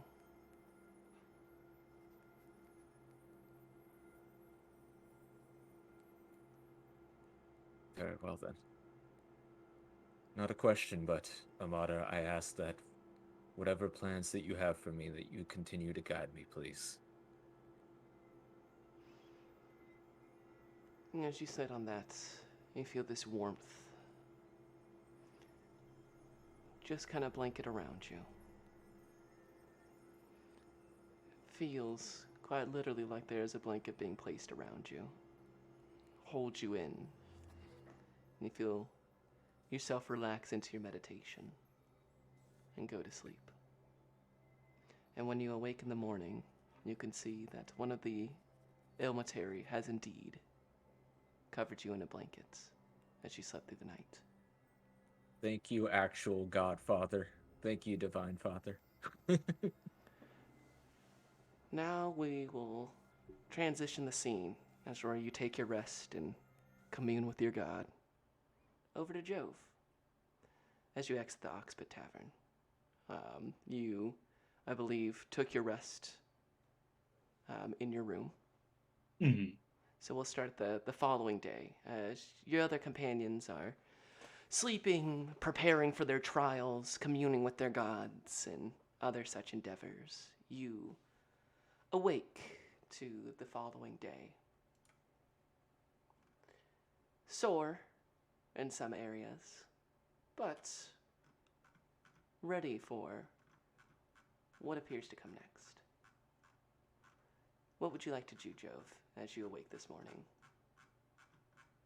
Jove gets himself ready, and his first order of business is going to be going to his tree. Well, I suppose actually Yavindel's tree in the Shrine of Malar. But before he does that, he's going to stop by the bar at. He's going to stop by Krumeg and ask, knowing full well that this is probably not the case, but ask if any letters showed in his short absence. Oh, morning, Jove. No letters back from whoever you're waiting for, at least for the time being. Still give it the better part of a 10-day to come all the way back, but if there is, I'm sure it'll be here for you. I'll hold on to it. Well, Krumeg, I appreciate that greatly. Just you know, family and all that. So I'm heading out for the day. I'll likely be staying here for the night again. So if I can keep that room open for me, I'd greatly appreciate that. Sure, why don't you go ahead and put that payment down now, and I'll secure it for the rest of the day and tonight. 2 gold, please. Joe counts it out for him. Hand over 2 gold to Krumag. He pockets it, and go ahead and hold on to that key, Jove. I'll see you tonight. He'll kind of nod and head out the door and head down to the Shrine of Malar. You head in the morning, passing by the morning routines of many of Mulmaster, setting up shops. You can hear the hustle and bustle of the city. Individuals emptying trash and chamber pots as, some parts of the street get slick as it trails off towards the Bay of Mulmaster. Go ahead and roll me a dexterity saving throw. Okay. Oh, yay, actually. That is going to be a 23. With the 23, you're able to dodge deathly a full chamber pot being emptied out above you as it splatters behind you, missing you and keeping you clean. Well, that's good. That would have been a shitty way to start the day. But sure. Jove says audibly. You head back, heading towards the South Road Keep, banking off towards the kind of small, hilly wooded area. Not quite a park, just a undeveloped portion of Mulmaster. And there you see your tree, Yavindel's trees, and a number of medium-sized trees that kind of live in this area, with the Shrine of Malar at the top. You head over to Yavindel's trees. Your trees right next to each other, blooming with small, kind of dark berried fruit on the top of it, and you reach and grab one, and you hear, Jove! Morning, Yavindel. Jove, turn around! And Jove does. And there you see, exiting the Shrine of Malar is Yavindel herself, in the flesh. Well, I thought you sounded a little distant. Well, it's good to see you in the flesh after all this time. Things clear up over in Elmwood, or? Yeah, good to see you too, Jove. In the flesh, she kind of runs down and extends her hands out for you.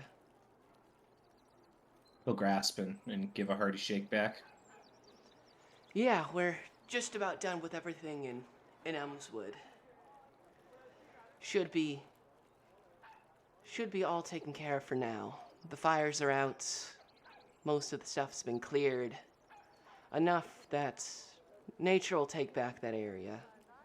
The buildings and civilization, well, that's at a loss.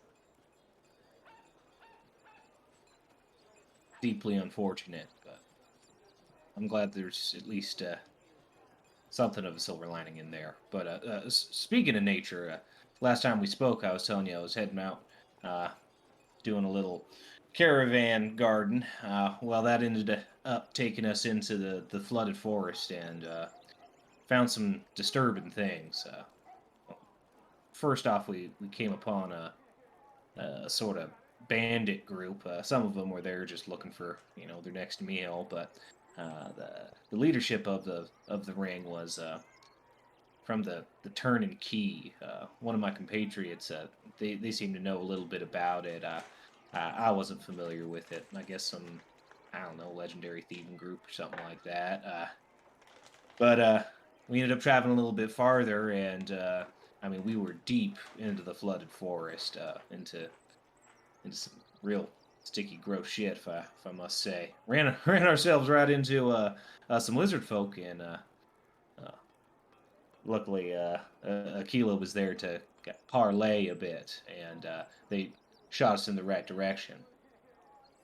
Turns out we found this mine of sorts, and there's some earthen elementals and things of that nature, and well, we ended up taking out that head honcho of the Turn and Key or what have you, and out from the back of her head exploded this little brain thing with 4 arms. One of the fellows called it a intellect devour or something like that. Skewered it nicely, but what I'm really getting at here is what those folks were finding, and probably how that one woman lost her own brain and got something else put in her cranium. Uh, there was a big glowing emerald-like sarcophagus that was fairly deep, even in the mine that we were in. Our cloak friend went down there with his familiar and found a pretty ominous message. Said something along the lines of the stone is the prison of Tavor, the Mad One. Guess he's treacherous, resolute, and something about a great elemental battle. He's gonna come back because I guess even the insane have a place in war. The real kicker to all of that is there was a indentation of sorts that looked to fit that seed of fell earth that I handed out over to you a few 10-day back, like a glove. So, yeah, we figured sarcophagus, ominous message, keyhole, that sort of thing. Well, we ended up just taking that whole mine down. I didn't. My friend there, Jasper, the good axe swing, took out some of them support beams. So it's buried. It's buried for it's gone, and I fancy myself a bit of an outdoorsman, and I don't think I can get back there if I wanted to, though. Maybe those lizard folk could help us out if we really needed that. But yeah, so that's where I've been and what I've seen, and I'm glad that we got that seed of fell earth over to you, because who knows what that I don't know, insane, treacherous prisoner would have been doing had he got loose. Nice work, Jove. Like, really. Like, we've been pretty much spread thin between Vorgan Shorax taking over Flan with the Musings over and Caligula Mater over on the Sword Coast. I mean, the Emerald Enclave, we just can't be everywhere at once. I don't know about this Tavar or anything, especially now that it seems like, well, things in the Underdark over by Hillsfar are starting to wake up, which is never a good sign. Whatever you did there, whatever you stopped, I don't know what this Tavar is, but all I know is that you did not just good work, Jove, you did great work. Well, you're gonna make me blush there, Yavendel. I really do appreciate that coming from you and all. Jove, you have been a fantastic spring warden. You've done more for nature and for protecting the boundaries between Mulemaster and whatever the fuck else is going on. And vice versa, I think. It's time for you to move up. And it's time for you to meet somebody. Come here. She kind of takes your hand and pulls you up towards the Shrine of Malar. And opens up the door, and you can see that inside there are numerous, gotta be hundreds of hunting trophies, from elk antlers to what look like could be bear paws.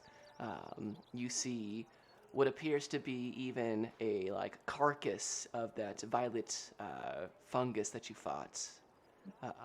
Their whole bodies being like a big egg, and you can see that the tendrils hang loosely down from it. The smell of just trophies and decaying parts and old blood and hunting equipment is just strong. It is almost overpowering, and to those of a more delicate constitution, it might be too much. But for you, it simply smells like the road. And standing, looking, and kind of judging the various trophies there, you see an individual. Siren, would you introduce yourself? Yeah, so Siren is, about 4'7" tall. Her, she's wearing, armor made of what seems to be lacquered wood that, are kind of in small plates that are interlocking, and with every slight movement you can hear the light clacks of them locking together. What time of year is it, Tom? This is kind of late winter, with kind of spring just around the corner. So her hair is, probably a little longer than shoulder length, but it's tied up, in a bun, and it's, very grayish, but the roots seem to be, turning a bright green. And she turns to look at, y'all, and you can see kind of sharp, like crisp green eyes, surrounded by like skin that's reminiscent of a dark kind of bark of a tree. And you can see that her face is kind of mottled with green lines that would look like scars on a normal face, but are more reminiscent of like a damaged tree that's sort of healing. And yeah, she walks with a wooden staff of, it's kind of twisted wood, with 4 animal busts kind of at the very top. A horse, a weasel, and a hawk, with their heads kind of down, and their eyes closed, and then a wolf with its head raised and kind of a snarl. And yeah, she also has a sword on her hip that, on close inspection, appears to be made from a dragon's tooth. And she makes her approach. Jove, I'd like to introduce you to Autumn Reaver, Siren Lai. Hello, Jove. I've heard a lot about you. You've been doing good work from what I hear. Well, I've just been doing what I can here and there, Siren. I gotta say, I was in Flan on the day that it fell, and frankly, I owe my life to you and the Lost and Found for helping clear the way. When I saw that other ship catch fire, I thought that it was really gonna spell the end for me. So I know that was a day of loss and probably a difficult memory, but the only reason I have any memories right now is because of you, and I'm honored to be able to be in this place with you, and hopefully help undo some of the harm that's been done. That was a bad day for all of us there. I do remember your face now that you've mentioned it. Um, I'm happy to see you've made yourself a home here. Got yourself installed in the enclave. Good for you. Um, I can't imagine it's easy for people like us in a city like this, so I'm impressed. Hey, yeah, I wouldn't call Mole Master home in the slightest, but I've made myself a couple of companions, and when you're a traveler like me, home is where, well, home is who you sit down with, break bread with, and live, die, and fight alongside. So, in that case, yeah, I suppose I have found a bit of a home here. And the Emerald Enclave has also welcomed me with open arms. Even though Yavendel and I had a little bit of a consternation at the beginning of our relationship, everything has budded into a beautiful working partnership that we got here. Hey, sometimes you have to pull weeds before you can let, other things bloom. Ain't that right? Couldn't have said it better myself. I was just talking to Siren here and thanking her for all the help in Elmswood. Some of those smoke and fire monsters, elementals, I think now that we know what we're dealing with now. Couldn't have done it without her. Right, nasty work, innit? Yeah, absolutely. And I would have thought that, since you're like kind of made out of wood, that the whole fire thing would have really been a detriment, but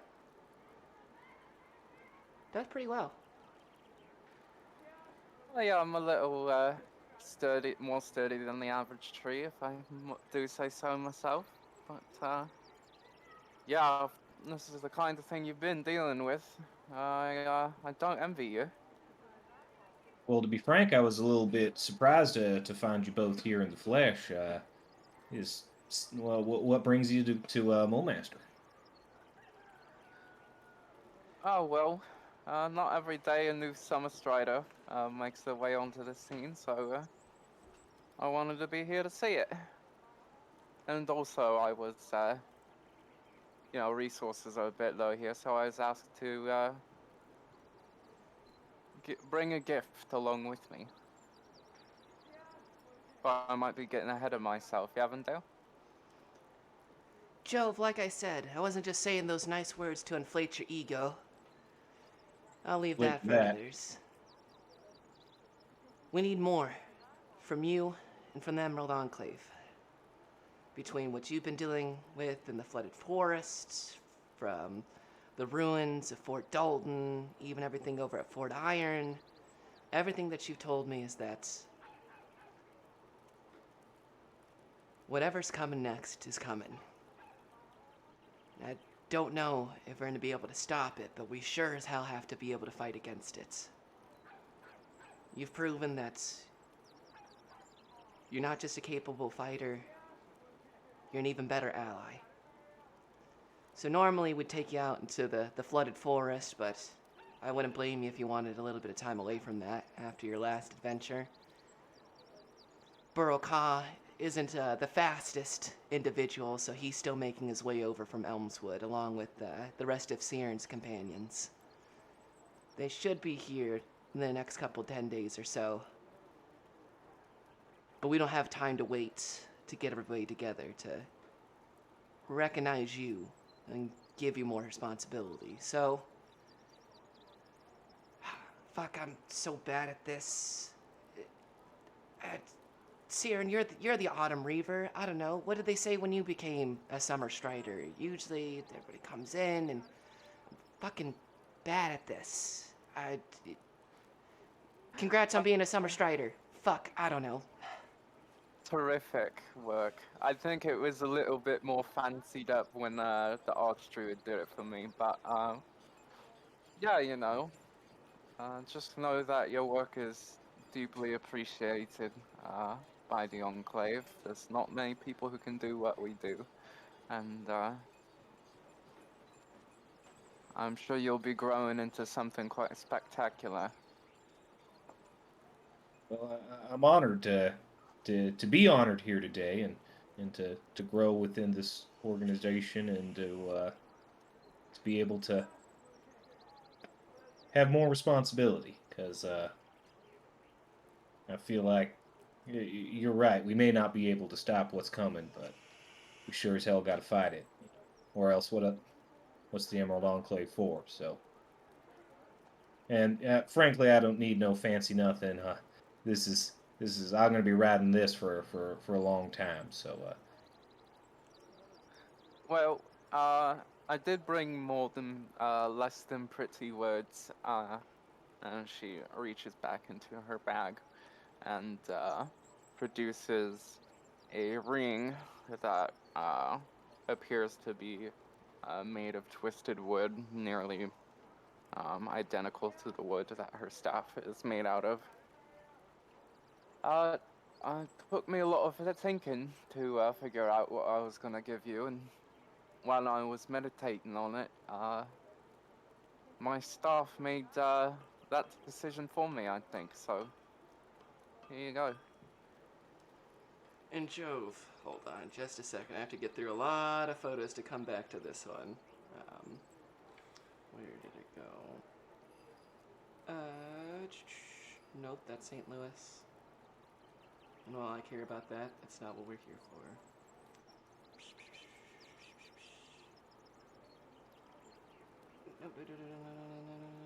Fuck, where did it go?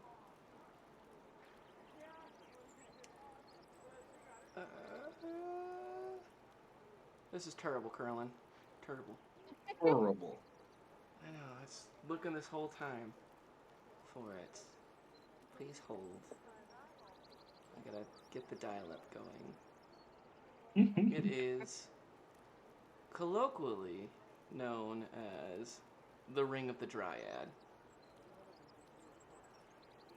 And it is a small magical ring that as you receive it and place it on your finger, Jove, fits perfectly to the size of your finger. In fact, it almost has to get a little bit larger just to deal with, the strength of your fingers. And it, once a day, as it fits to your finger and grows, you can see that there is a small kind of flower that kind of buds at the top. Siren, what color is this flower? I imagine it's purple. Purple. Okay. Fuck, I cannot find it in my phone photo, so I will just real quick search it.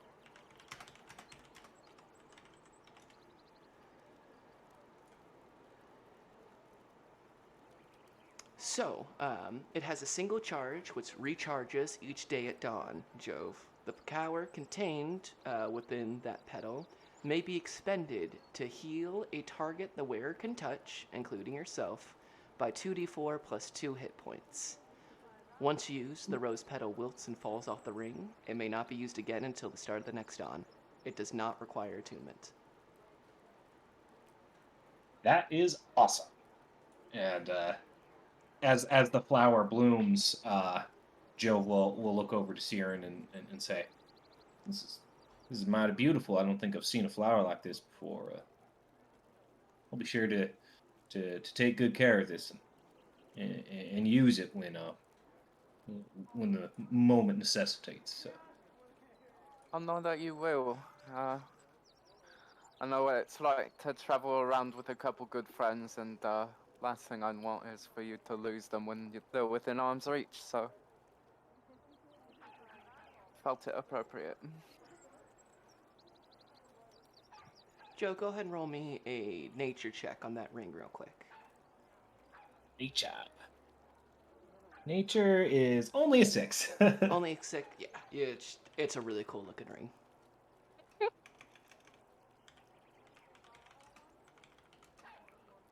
Well, I gotta say, this is not what I expected from coming here and talking. So I appreciate the kind words in this beautiful ring here. I feel more powerful already. Well, don't let it go to your head. It'd be terrible for you to get here and then die, but now I'm not speaking as your superior, I'm speaking to you as your peer. Huh. So that so we're nice. Okay. Well, looks like I have been moving up then. I'm honored to be called your peer there, Avondale, and I'll kind of give her a little elbow. Yeah, good for you, Summer Strider. Right back at you, Summer Strider. He'll kind of giggle to himself and brush himself off and say, "Okay, well, well, thank you.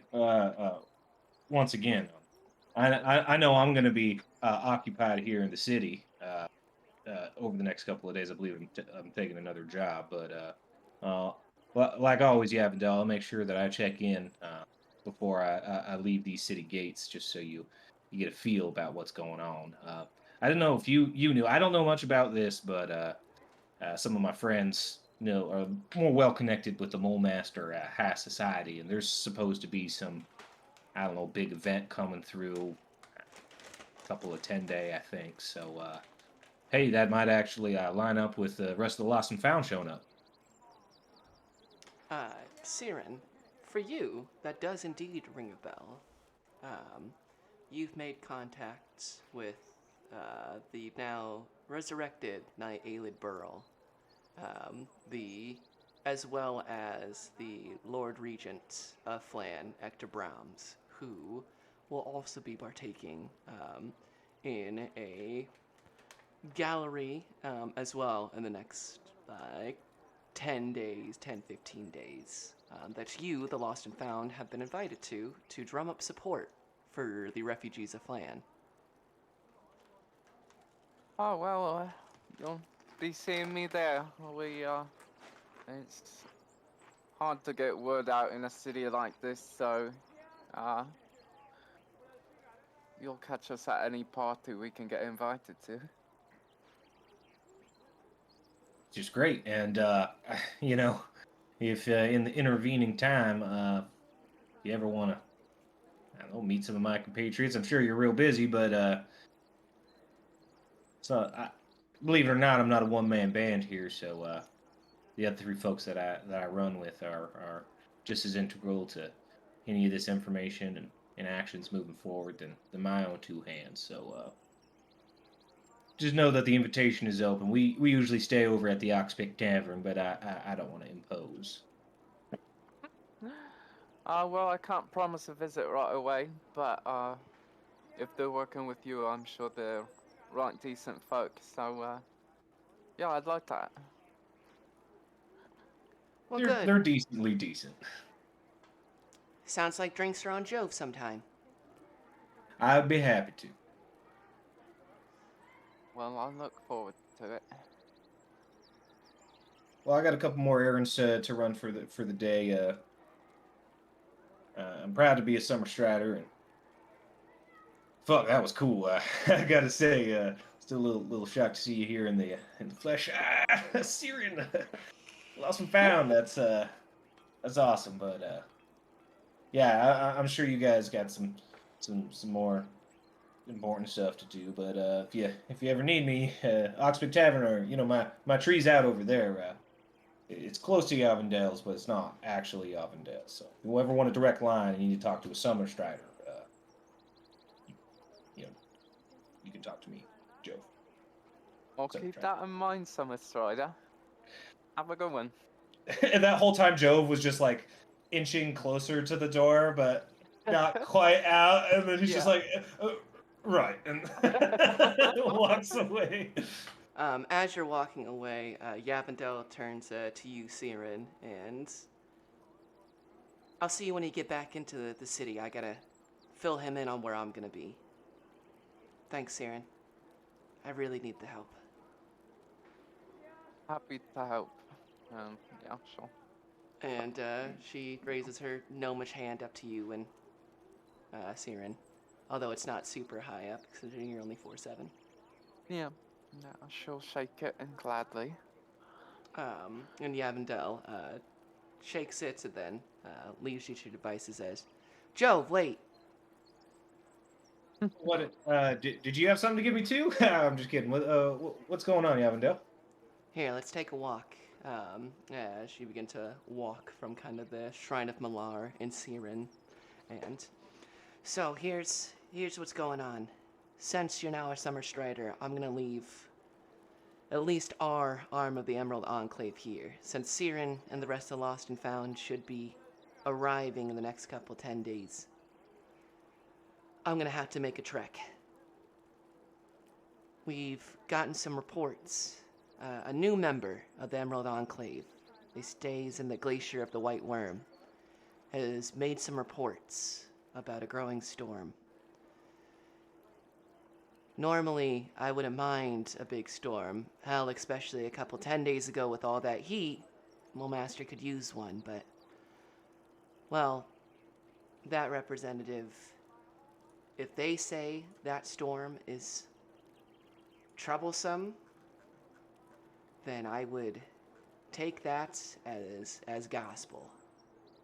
We might be in some big trouble if it makes it all the way to Master, so... I'm going to be heading to the Glacier of the White Worm, at least for the time being, to go check in with them and see what can be done.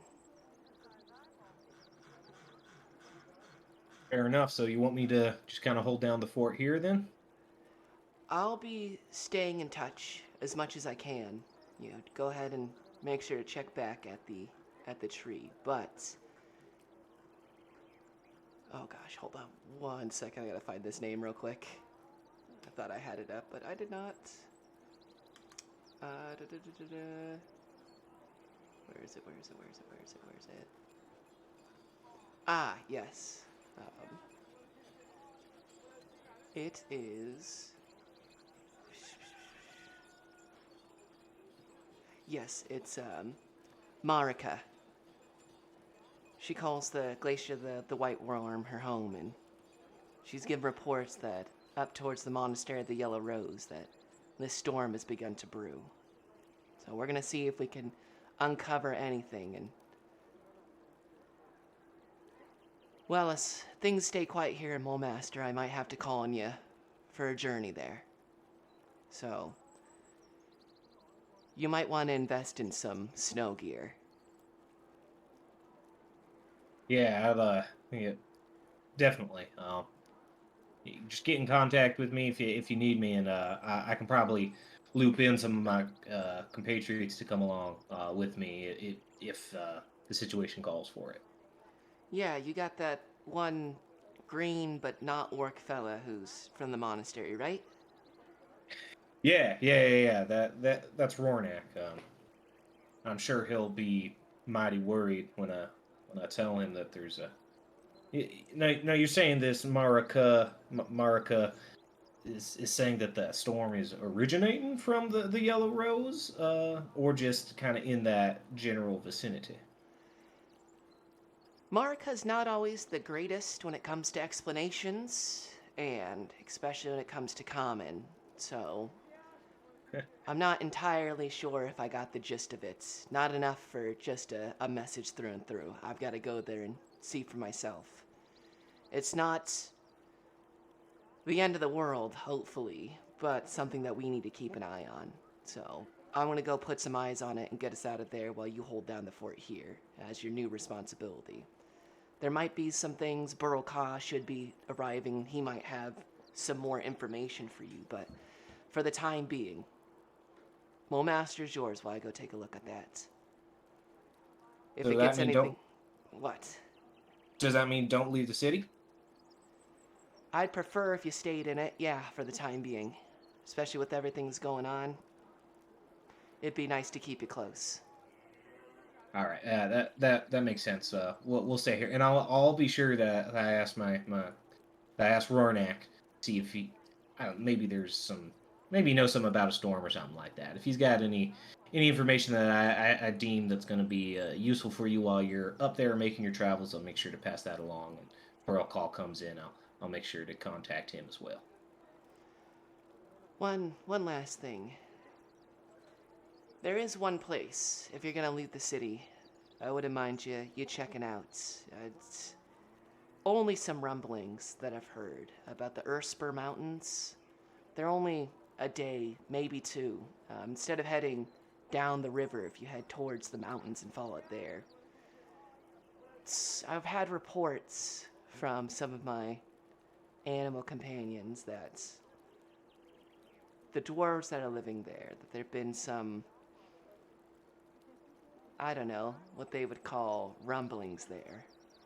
Now, I don't have anything confirmed, but while I'm doing this, you'd be the closest person there. So if anything comes of that, I'll leave it up to you to investigate.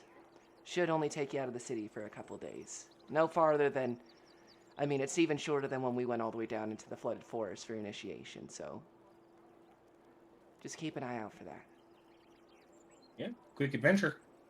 20 minutes in and out. Sounds about right. All right, Jove. Until I see you next time.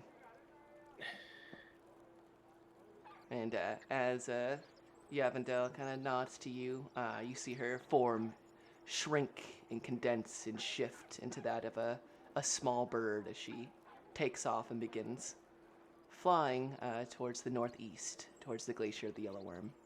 Or the white worm, my bad.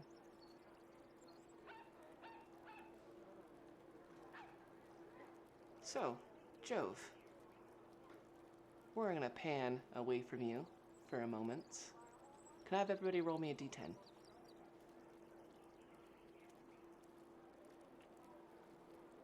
$11. Just kidding. 2. 6. 6 as well. 2, 6, 6. And Freddy? 7. Get 2, 6, wrecked. 6, and 7. Nice. All right. We return back to you, Freddy. To the morning. I can hear the sounds of the city beginning to rumble. What have you done to prepare, or what would you like to do to prepare while you still have the time?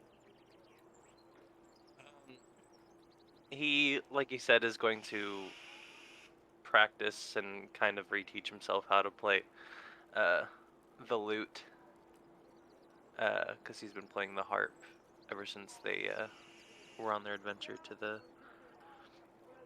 the ruins up there. Of Fort Dalton, That's where yes. he got it, yeah. So he's been teaching himself the lute again, and it's not like learning a new instrument, but it's just different enough that like it's so similar yet so different. So he like goes to do things that you would normally do on a harp, and it just doesn't really work on the lute. And you can feel, you've got the one hand with the fingers that are fine, but the other one are still recovering and having the lutes. With the harp, it was easy. It's smaller. It's all right there. You could really lean on the one good hand. But with the lute, it does take both. And there's a couple of, there's one where you go for a note and you hear something pop in one of your fingers, and it's like a funny bone all the way up through your arm. Yeah. So he's doing that, and he's also just really getting into his spell book, as those are the ones that obviously his normal spells aren't too hard for him to cast, because they're just that stuff that comes out when he's performing the way that he wants to. But his spell book is stuff that he knows if he's not doing it right, just won't work, and it's stuff that he has to actually work on. So he's gonna spend whatever other free time he has before the next day just really sitting down and studying the notebook, or his spell book, and practicing the cantrips, doing his impersonations of Zanzan. You get through a good one, a good routine, practice some music, go over your spell book, work on your impersonations, and right around 9 in the morning, a little later than your classes usually start, your door opens, and Nevlon Jiswan appears, and good morning, Freddy. Are you prepared? Well, I mean, I'm on someone else's schedule, so I don't really have a chance to not be prepared, so let's just get going. Follow me. And Nevlon begins to not go up into the Tower of Might, but instead begins to go down below the Tower of Might.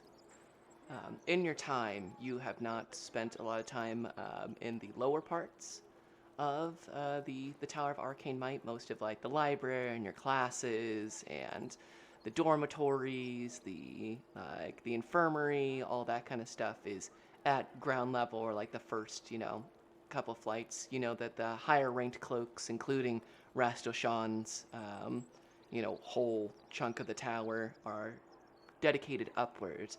Underneath, however, is a bit of a mystery. And as you descend deeper into the Tower of Arcane Might, you enter into what appears to be kind of like not quite an amphitheater, but think more of like a college-style classroom with a number of like seats raised in kind of auditorium style, all made of like stone, and you see what appears to be 1, 2, 3, 4 other young cloaks. You recognize some of them as different classmates, but the one that truly sticks out to you is none other than Ellison Behringer, who sees you and begins to smile and wave at you as you enter in with Nevlon. Hey, Freddy! Hey, Allison. What's the deal? What's going on? You up for rank 3 as well? Yeah, I've been up for it for a little bit. I've been able to cast third level spells for a while, but you come into Mole Master and it's illegal, and done really well in classes. I mean, that last big test that we had was huge, and I've already worked in the scribe, so I didn't have to learn anything there. And ever since my buddy Alder, let me borrow his spell book, and I saw it, and it was just really exciting. And so then Nevlon gave me that, and Zerg Turgathan gave me the chance. So I'm really excited to be here. So have you done one of these trials before? Oh no, not at all. I have no idea what we're doing here. A lot of help that is. All right. And as that goes, as you're having this conversation, you see Nevlin Deswan, Zur Turgathan, your classroom instructor, kind of take the front seats and instruct you. Young cloaks, would you please step forward? And as you all kind of step forward, you see kind of appearing in kind of the center area. You guys are at like the bottom of this with the seats kind of raising up. And there is a large kind of curtain in front of like kind of the center area of this one, almost like a stage. And Nevlon walks up to it and says, "You cloaks have shown the utmost promise, skill, and dedication to our brotherhood. You have all ascended into your ranks far quicker than your peers. You have proved to be diligent, and most of all, cunning when faced with the many obstacles presented to us practitioners of the arts. You have each been selected or recommended to take part in the trial of the cloaks. You will have access to all the spells you have learned and any skills that you bring from other parts of your life. Your task is a simple one." As he goes and he pulls on the curtain and it falls away, and you see in the middle is a large metal door. It goes all the way to the ground with seeming no gap between the floor and itself. No handles on it, but one large keyhole. The outside of it is kind of stuccoed's not the quite word, but arched around it appears to be stone that kind of go all the way to the sides. Your task, young cloaks, will be to find out what is behind this door. I and Zerg Turgathan are aware of the answer. You will be given half an hour individually to find out what secrets lie behind this door. Then you will whisper your answer to either one of us, and upon the correct answer, you will receive your 3rd rank in the Brotherhood of the Cloaks, and thus access to 3rd level spells, legally and academically.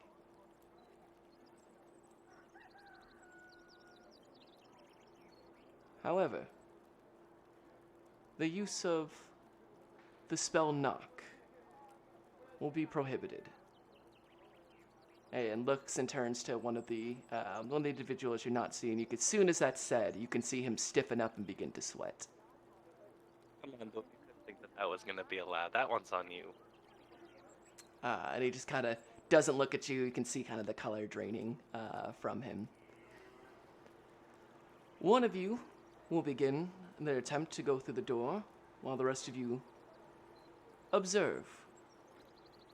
Like I said, any means are acceptable. It is not just magical might, nor academic learnings that will grant you the answer to this. Everything is permitted. Step forward. And Freddy, would you roll me a D6? I can try. 6. 6. Excellent. Nevlon holds out kind of a small coin purse and has each one of you reach in, and on is a small piece of paper. I believe there are 4 of you individuals, and yours says number 4. And going in order is the very pale individual, the individual, he's got large glasses on. They almost kind of reflect what little the lights of this chamber off of them, obscuring some of their features. Ellison, and then you. As Devlin turns to the rest of you and says, "Please take your seats." When everyone is seated, you may begin. As this kind of, he's like a young human male, seems to kind of almost be shaking in kind of the sweat that's pouring off of him.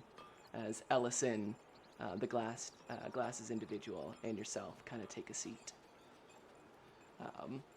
From where you are sitting, you can see kind of the whole of this area. You can see that behind the door, the sides of it are all walled off. It's just the door. Behind it seems to be like a small tunnel that probably builds into a larger room. But on the outside, it just appears to be brick and metal. As this individual steps forward and touches the door and knocks on it, you can hear the solid sound of iron reverberating back. Looks into the keyhole. You see them cast lights on what appears to be a ring on their finger, and tries to get their finger through it and illuminate it. Does this for about 5 minutes. You can still sweating, still just kind of shaking, looking back nervously as Nevlon and Zerg Turgathan both just kind of sit with their arms folded, one leg crossed over the other, just watching this individual. After a few more moments, he opens up a spell book on the thinner side of things and begins to throw firebolts, and then throws a chilling freeze, and it strikes the door, and you can hear with a loud thum, thum. And looking through the spell book and just firebolts, freezing ray, even comes up to it and tries to use like a mage hand and get it through the door to open it, but to no avail. And another 10 minutes goes by, 20 minutes. And at the end of a half an hour, Nevlon stands and says, "I'm sorry, but your time has expired. You have failed your trial. Please exit and return to your classes." And you can see that this young man just doesn't even look up, just hangs his head down. You can see just a few kind of drops of, you're not sure of sweat or tears, begin to fall and land at the feet as they kind of rushedly head towards the door. How unfortunate. Next, as this kind of glasses individual steps forward and opens up their spell book and sits down and kind of crisscross applesauce and begins to chant and puts together, and you don't see it, but you can feel kind of this pull of magical energies as their eyes kind of go blank and they reach out forward. And after 10 minutes, they sit, they look. A minute goes by. The individual opens their eyes, stands up, walks over to Nevlon, and whispers something in his ear. You see Nevlon breaks a smile and says, "That is the correct answer. Good use of divination. Well done. You have passed your trial. Please retake your seat with your fellow cloaks." And he comes and he sits down right next to Ellison, and he just has this wicked smile on his face the whole time. You can see that he's flexing his hands and running his fingers along his spell book in what is clearly some excitement, and turns to you and says, "Good luck." Thanks. That sounded oddly ominous. Guess you'll find out, huh? Or maybe you won't. Maybe it'll be like that first guy. Yeah, maybe I will, maybe I won't. Yeah, we'll see what you and your loot can do about that. Alright, let's not get too cocky. I'll be less cocky if you pass, but if not, I think I'm doing just fine right now. I have the right to be cocky when you can beat me in a fight, but as it stands right now, I can whoop your ass. I'd like to see you try. I don't think you would. Allison goes, all right, guys. We're all cloaks here. And as he kind of like tries to get between, next. Oh, it's me. And you see Allison kind of hurriedly go down the steps. And that one individual. Doesn't matter if you could beat me in a fight. If you're not smart enough to figure this one out, get the answer like I do, then you won't even move forward. What use is a cloak who can't even do 3rd level spells? I mean, I'm already doing plenty of stuff. Sure you are. And Ellison kind of gets down to the bottom and, okay. And you can see he's kind of hyping himself up, and he goes up and he knocks on the door a couple different times and pushes on it and kind of really gets a feel for it. And he actually goes up and you see him lick the door. So it is iron. Okay. Well, iron has a melting point, and you see kind of almost like Deku, like doing his hero notes. Thank you, Alder. And he reaches back and he puts a hand out, and you see the door doesn't move, but it begins to glow. And it begins to get hotter and hotter and hotter. And you see Ellison cast a spell again and again.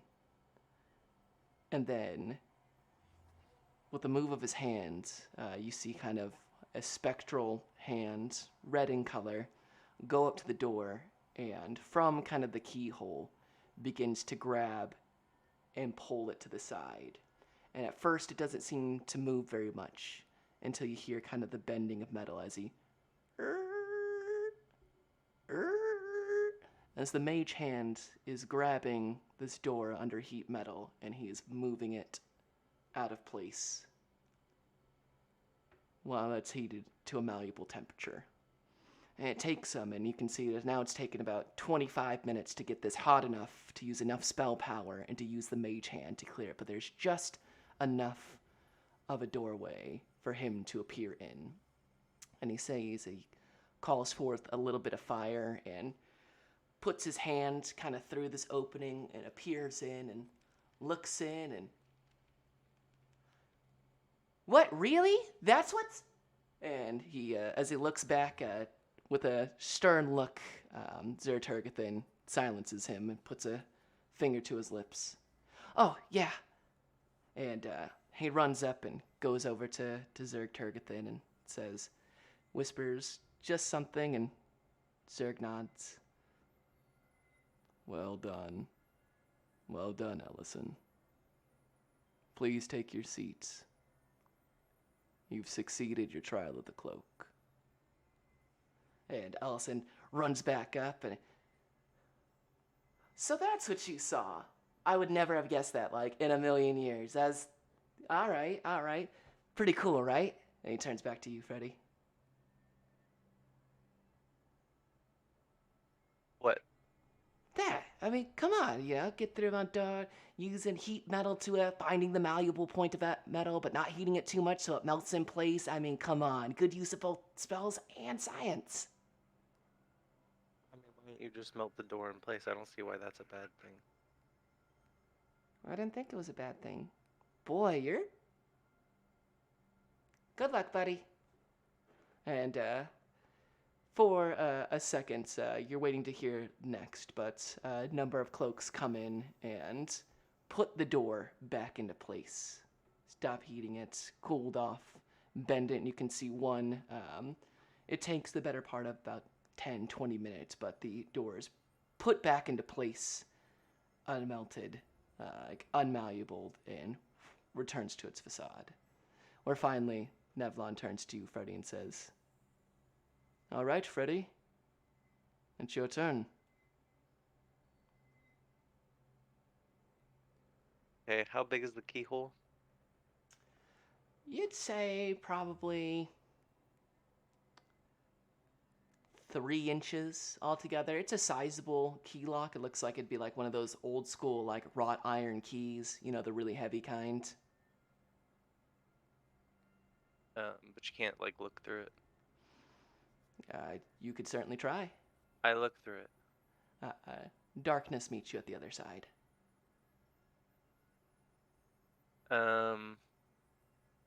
Yeah, I'm gonna cast light and try and see what's blocking the way. You can see, with the little bit of light that's going through, what appears to be a stand of some sorts. However, it does appear to be quite tall, and you can see that there's something on top of it. You're just not sure. You need to get more in there to see it. With what little light source you can get in there, you'd need a much bigger opening, something closer to what Ellison saw. I can, like, with the light I can see through. It's just that it's so dark on the other side that I can't just look through. Mm-hmm. Okay. Good enough for me. Then I am going to sit down. For 10 minutes. And I am going to, after 10 minutes, summon a slender snake as my current familiar. And his name will be Stephen the Snake. And I'm just gonna have the snake, hold the snake up to the lock, and then I'm going to put, like, I don't know, a ring or, like, tie some string around it and then cast light on the ring that I put on it and have the snake go through the keyhole. Steve the Snake, whichever one he prefers, slithers up there with the light cantrip attached to him. Could you roll me just a spellcasting check? So that's your charisma modifier and proficiency, like a spell attack. Okay.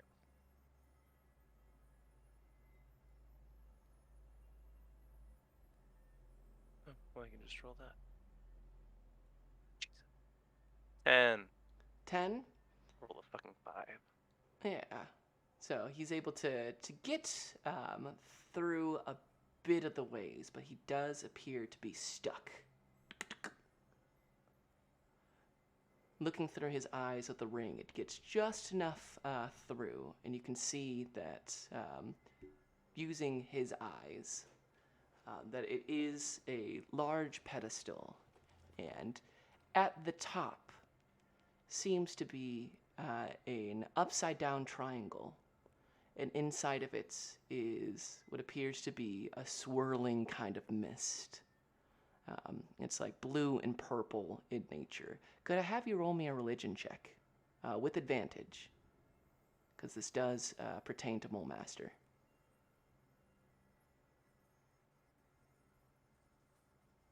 18. 18. That is the holy symbol of the deity known as Lyra. And you know that Lyra is also known as the Lady of Deception or the Lady of the Mists, and is the goddess of deception and illusions, patroness of illusionists and liars. Okay, I'm gonna unsummon Steven and walk over to the administrators and just look at them. And I'll say, "What's behind the door?"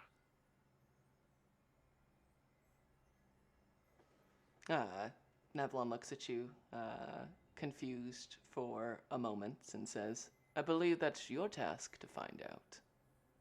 I just wanted to make sure that this wasn't an option, because I know sometimes you can just do that. You never said we weren't allowed to ask you questions, so, figured if there's a really funny way to do it, that I would want to find it. And then I'll lean into his ear and whisper that it was the symbol of the illusion deity. Lyra. And Nevlon looks back to you and smiles.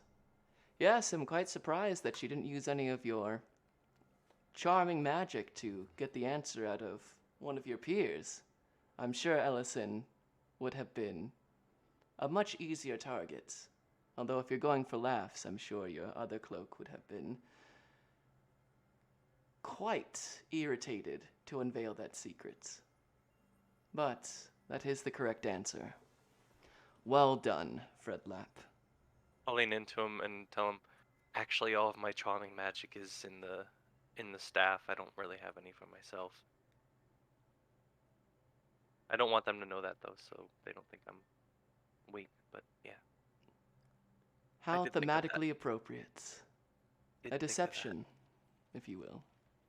Well, if I knew I was allowed to cheat like that, I probably would have sent Johnny in with my friend that opened the door. But I wanted to play fair.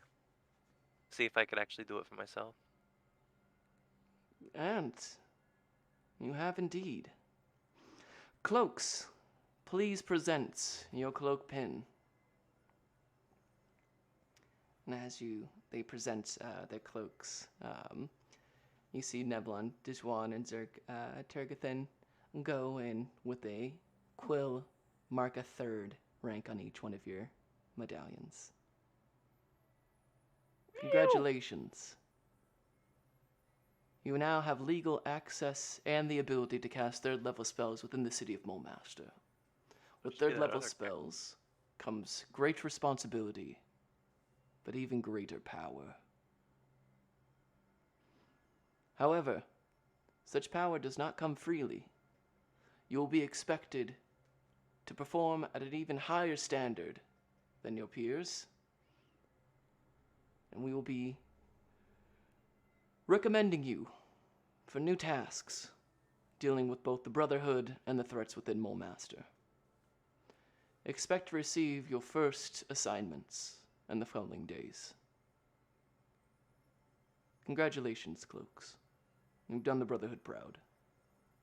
And Nevlon, this time, without breathing through his nose, gives you a strong, almost fatherly smile.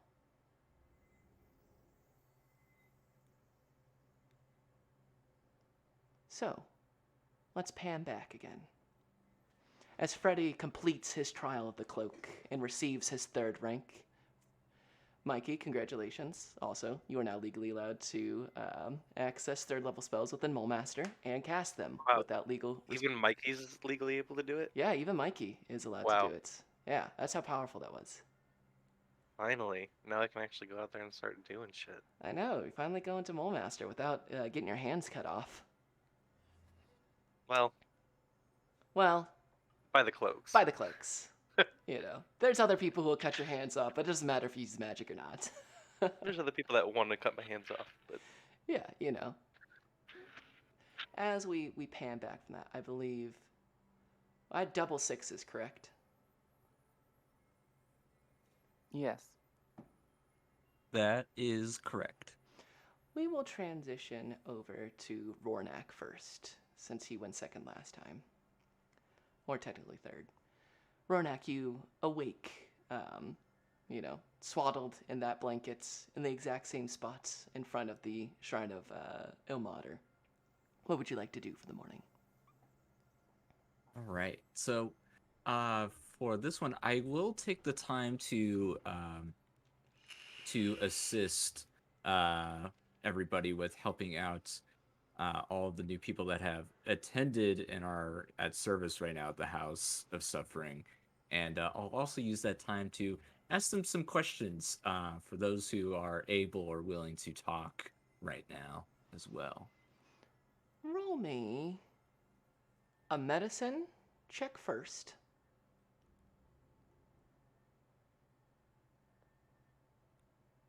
That's a 10. A 10. Yeah, a lot of it isn't healing wounds. It's more of just like feeding and trying to help these people get food down. You find that many of them, it's not the eating part that is messing them up, it's the keeping it down. There's a lot of just like little mini vomit comments all here. Oof. So you spend a good chunk of the morning, it's feeding and then being prepared and emptying out buckets as they can't seem to keep this food down. Water is a little bit easier for them. Go ahead and roll me a persuasion check.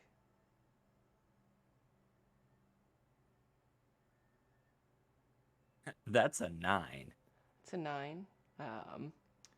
You broach the question of the breath of the yellow rose to the kind of more well-to-do, and whether from delirium or sense of status or simply just not being a talkative sorts, you get stuff like asking a teenager, so whose weed is this in the house? I'm just holding it for a friend.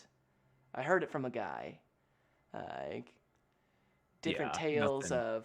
of you know, you do get, you know, one says, that there's another monk in the city that is teaching people if you know who to ask. He's never met them, but he had friends who know a friend who met this monk, and from them taught them the breath of the yellow rose that'll keep you skinny and that you don't have to worry about eating, and so you don't have to spend money on food. You can spend it on other stuff like better clothes and other illicit goods. However, from some of the individuals who are not suffering from the breath of the yellow rose, but from silk root addiction, you do find that they tell you that it is indeed silk roots, and put it together that the problem that many of these individuals is that there is that the new fad that you can chew on silk root, and that's the kind of way that a lot of people like doing a thing of snuff, but it's becoming more popular to brew it into a tea. However, when brewed into a tea, it does begin to eat away at the lining of the stomach, causing ulcers. And in one individual who you watch, each through causing sepsis in their system. You can tell that they probably only have the better part of the day left before their mercy is carried out. You said it was silk root Silk that was root, being indeed. yeah, that was being brewed into the tea. Gotcha. Yeah, Rornak would obviously thank everybody who, was willing to speak with him, and for those that are kind of near their end, he would just be extra generous and kind of providing whatever they need before it's kind of their time on that one. You find that you provide comfort, however small it is, meaning mostly water to those who need it, helping them change clothes if they have made a mess of themselves, and towards the later part of the day, the best you can do for one individual is simply to hold their hand as they pass forward. It is not a gentle death. It is not dignified. It's messy. It's almost violent. But they finally go still. And you feel the strength from their hand leave them. But you are there in their final moments of mercy.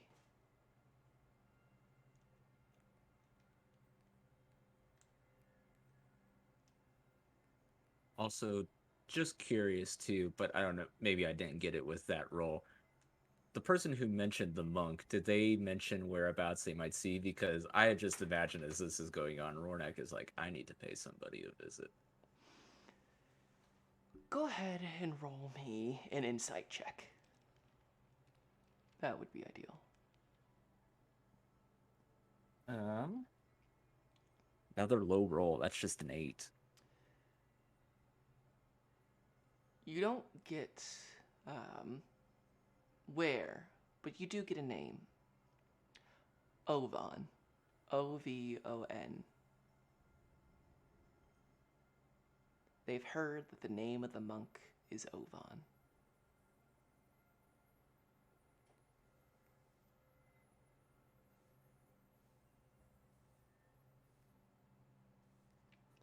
Gotcha. Okay. All right. Awesome. I don't know if that was just kind of just for that day or not, or if we're kind of getting ready before we get back. I was just gonna do probably some small shopping at the tail end of it, but if you want to save that for later, then that's fine. Yeah, if it's just shopping stuff, we can get back to it. Yeah, that's totally fine then. So no worries. So, as Freddy completes his trials, as Rornak administers aid, we'll flip on over back to you, Lapis Jasper. You wake up the following morning, cleaned, though very sore, especially around the face.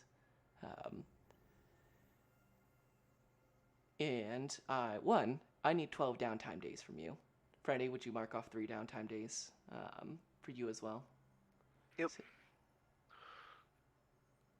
Yep. You pay your downtime days. You are not required to go to a breakfast with the family. They appear to be preoccupied setting things up for the art gallery and the festival. You know that Zorgas is holed up in his office and has been receiving guests all day. Your half-brother, the young Goss, the young Zor, is currently in the midst of what appears to be horseback riding training out in the yard. He's seeming to have quite a bit of fun with it on his small pony. And your mother is currently going top to bottom through the house, making choices of renovations, putting together, guiding the staff.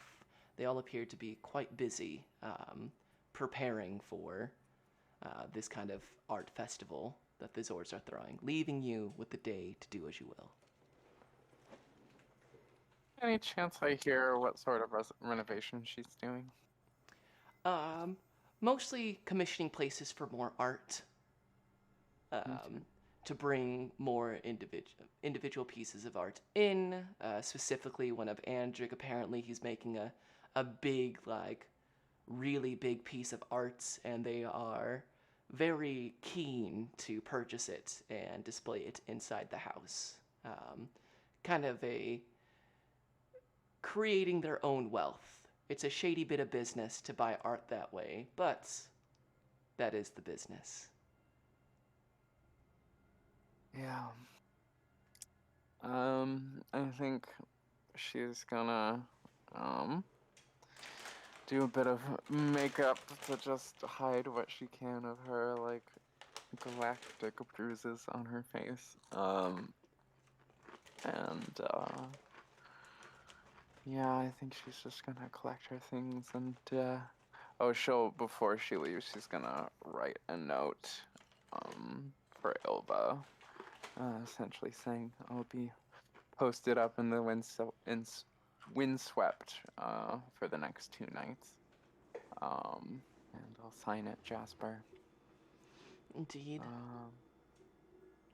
And then I'll make my leave. Oh, and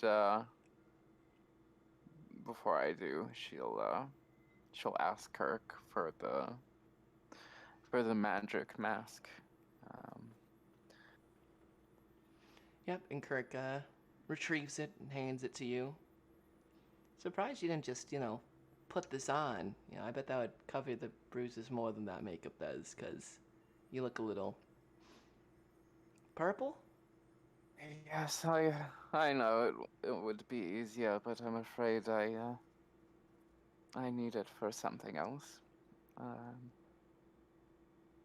But I appreciate the advice. Glad you think I'm blind. Well, you're a lot of things. Why not blind as well? Well, with that, I hope you have a decent day. Don't get us caught now. Your badge of confidence is well received. Likewise. And she'll dip out. Bye. And right as you're leaving the door, you get a middle finger real fast.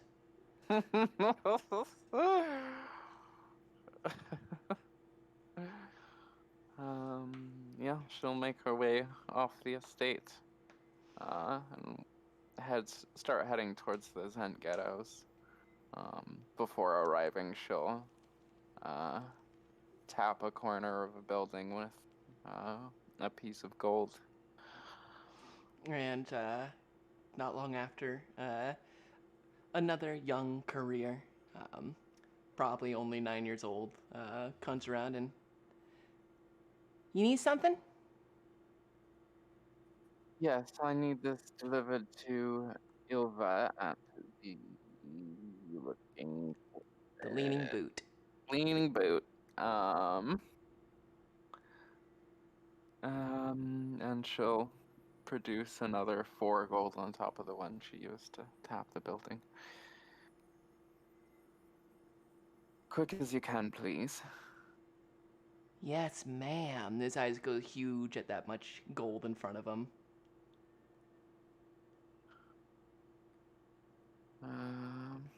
Yeah. And with a speed that only somebody with a lot of money and does not want it to get taken from him, you see that kid dart off at full sprint. An impressive amount of speed, even by your standards. He is sprinting through the city. Well, it pays to be rich. She says out loud.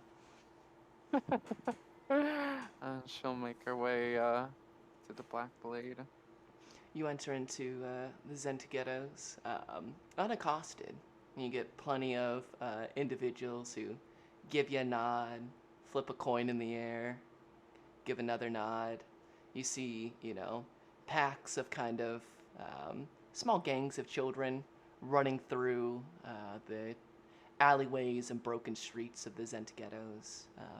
A number of but it's always easy to tell who the Flan refugees are. A lot of them have to do like big tents, and their accents carry through that kind of southern Flan drawl that you're used to. Many of them without even the barest of structures, just trying to survive in the only place that they can be in the city as non-Mulmasterites. Making your way until you appear at the Black Blade. And you enter in, and even in the early morning, there's always that same, what seems to be 5 or 6 individuals slumped in different locations at this tiny ramshackle bar. And from behind the bar, you hear, Jasper! What? So, you made all the way back in one piece. I suppose you're not just here for a drink, are you? Drink wouldn't hurt, but, no, I've got some unique plants that I found on my last trip that I thought you might be interested in. Hey, fellas. Let's have the room, shall we? And you see that the 6 individuals who appeared slumped and in different forms of stupor or sleeping all sit up straight, stand up, and exit out of the bar, leaving just you and Equars. Thanks, boys. All right. Put your cards on the table, and I'll get you that drink. I don't promise it to be good, but I do promise it's a drink. That'll do. And she'll take out the silk root. He comes back and puts kind of a dented tankard in front of you with a really kind of dark looking brew. Dark on top, but you can see as it kind of moves around, it appears like lighter at the bottom, even when this kind of low light. All right. Well, shit. As he turns to you, as he hands you the tankard, and he looks at that, the silk root. Not what you were expecting? No, it wasn't what I was expecting. You know what this shit is? My friend tells me it's silk root. You are correct. Once upon a time, you could get this just about anywhere. But ever since the continent of Toril, you know, with the whole second sundering of the gods and everything disappeared off the face of Faerun, it's real hard to find this in a lot of places now. Usually you gotta be like a wealthy caravan with lots of traveling to find, especially this much. This could turn a poor man into a really wealthy man real fast. However, this shit is real addicting. We do a lot here in the Zent Ghetto, but life's already hard enough. Don't need this shit in here. Brings me a bit of pause. Tell me, what exactly happened on your journey with these bandits? Well, turns out it seemed to be the remnants of the Turning Key. Sure you know the name. Hell yeah, I know the name. The fucking Turning Key? They've been around for 150 fucking years. Too good to join the fucking Zenitrim, but not too good to steal our shit. I mean, fuck, everybody in the Zent Ghetto's heard of the Turning Key's treasure hoard. I've been trying to find that shit for years. Well, I'm afraid there's at least no one left living from that group to tell you where it is. We finished them off, including Adara herself. And Eckwards just like stops dead. Are you telling me that you took out the Dara Moonfist head of the Turning Key, inheritor of all their secrets and fortunes? Yeah, my friend kicked a hole through her chest. And Equars begins to kind of shake. Like almost kind of doubles over for a second before he throws his head back and lets out the biggest cackle. Now that is fucking Bryce. That is fucking great. I haven't heard such good news and had such a good laugh in all my fucking years on this godforsaken planet. Whoo! Put a hole through the chest of the Moonfist. Fuck! Now that is some good work. That bitch has been plaguing us for who knows how long. If I could have found a way to put a dagger in her sooner, I would have fucking sold the bar to do so. Shit, I might have even let the City Watch take me in and collect a reward on it if I could have meant that she'd been dead.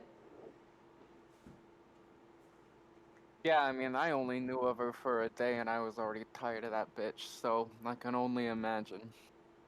Stealing stuff. I knew it. Knew she had to be behind it. She's the only one with enough information of Mole Master and how we operate. I mean, back in the day, I thought maybe she'd turn around. She wasn't like the old Turning Key who was too high and mighty for that whole thing. She was willing to get down to the dirt. She was willing to get her hands dirty. Of course, kind of bit us in the ass a little bit. So who would have fucking thought? Look at you. Some wet work. That's a big deal.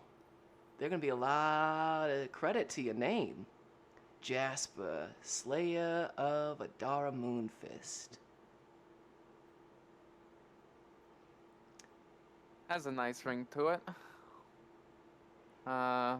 She definitely didn't mind getting her hands dirty. We found her literally digging in a mine in the middle of nowhere.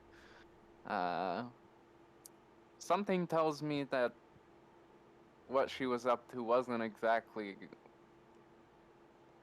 what she had in mind. Well, I mean, which is to say, her brain leapt out of her body when she died, and attempted to kill us. And from what my friends seem to know, they don't think that was her original brain. They think she was kind of used by these things called the Mind Flayers. Do you know anything about that? fuck if I know anything about that. If it ain't gold and Mole Master, I don't fucking know shit outside this city. Yeah, it seems to be some nasty bullshit, but I mean, with a name like Mind Flayer. Just Yeah. hand those out to fucking kitty cats and dogs, yeah, I wonder how long she had been under their influence, if you knew maybe how that might have happened to her in the first place. The last run-in I had with the Dara was about 1.5 years ago, when she left me this, and you can pulls back a glove and you can see that there is clearly an old knife wound straight through the top of the hand. Yeah, things went a little bit south. She used a dagger to pin me to my own fucking bar, made it out of the Zank ghettos, and I said if she ever stepped foot back in Mole Master, I would have literally the entirety of the Zank ghettos pull her into small pieces. So, needless to say, we weren't on the greatest of terms. Oh well. We still found her. She didn't even have to step foot back in the city. Any chance you found the Turning Key treasure down there? Is that what she was finally looking for? I mean, rumors always said it's in the flooded forest, but between us, not even Adara knew where that shit was. It was her grandma's. Nah, she seemed to have quite a fall from grace. She was doing some artifact digging for some cultists. Ah, well, serves her fucking right. Going dying in the dirt. Yeah, Losing it your was brain not and a- everything. Was not a graceful end. I know, it would have been better to have us pull her apart into pieces back here in the Zen ghetto. Wouldn't that have been something? Ah, we've been talking about that story for years. But, speaking of stories, I think yours needs to have a change of pace, don't you think? As long as it's a turn for the better, I've had plenty of nasty surprises. I'm ready for a good one.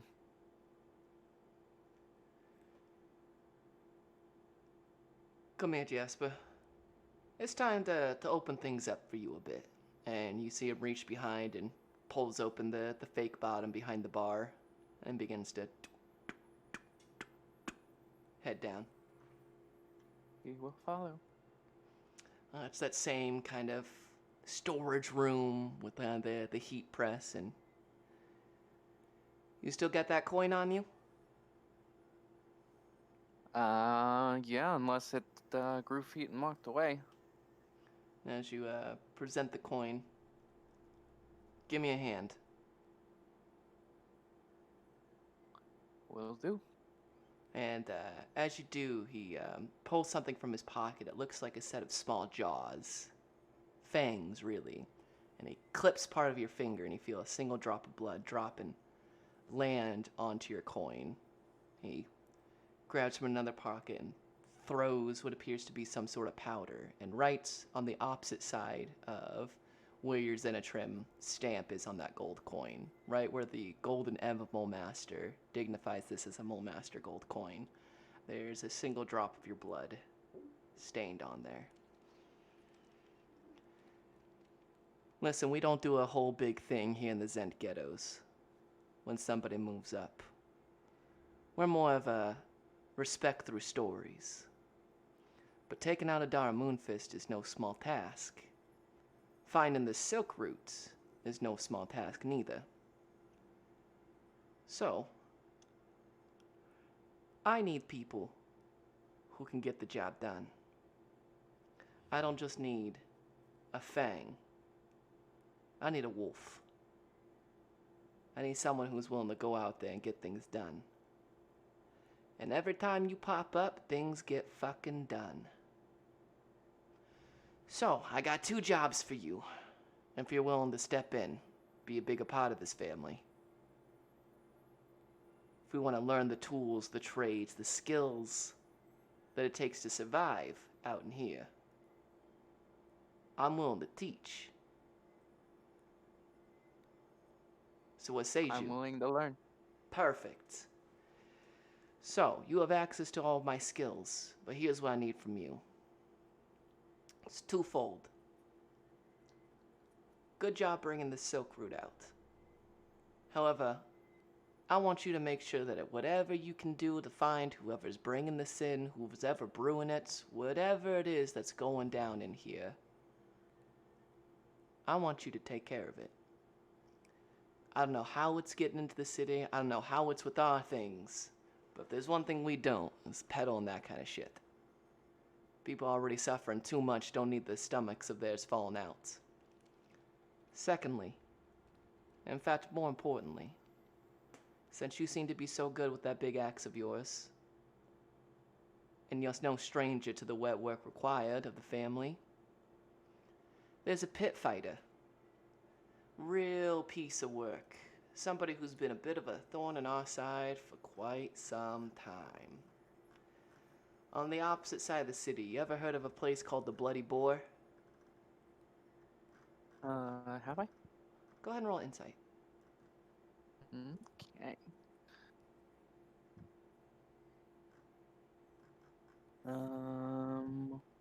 A 12.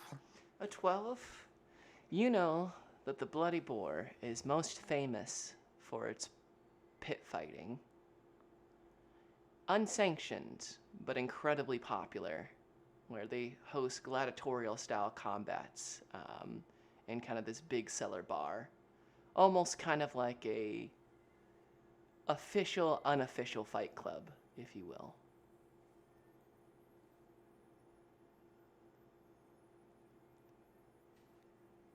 Yeah, I know of it. There's a fighter there is a duelist, Andrek Satorn. He thinks that he's some tough shit just because he's one of the champions of that fighting pit. And he thinks that he can put the screws to a noble that we got quite a friendly relationship with. Really good business done with him, and that little fucker thinks that he can mosey in on that. And well, that just won't stand. So, I want you to go take care of him. Now, you could either A, go fight in those pits, but I'm just gonna tell you right now, the lady, if that's what you can fucking call her, of the Bloody Boar, well, she's one of the... Gosh, I don't even know if I have the exact words to put in together what she's about. But her name's Gethmedra Darmov. She runs the whole place. You get on her backside, she'll throw you in that fighting pit as fodder for her champions. Now, we've had a lot of dealings with Gethmedra. She's, not an ally, but she's not an enemy. She's certainly not part of the family.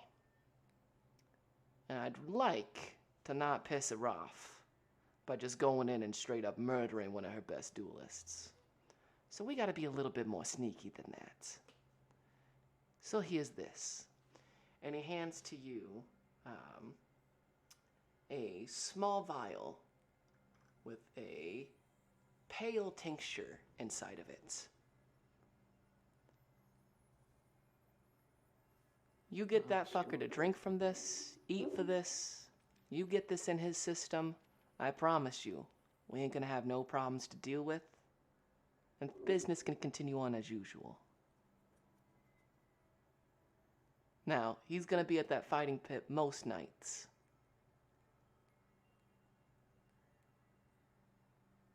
But you go ahead and take care of that when you find the time.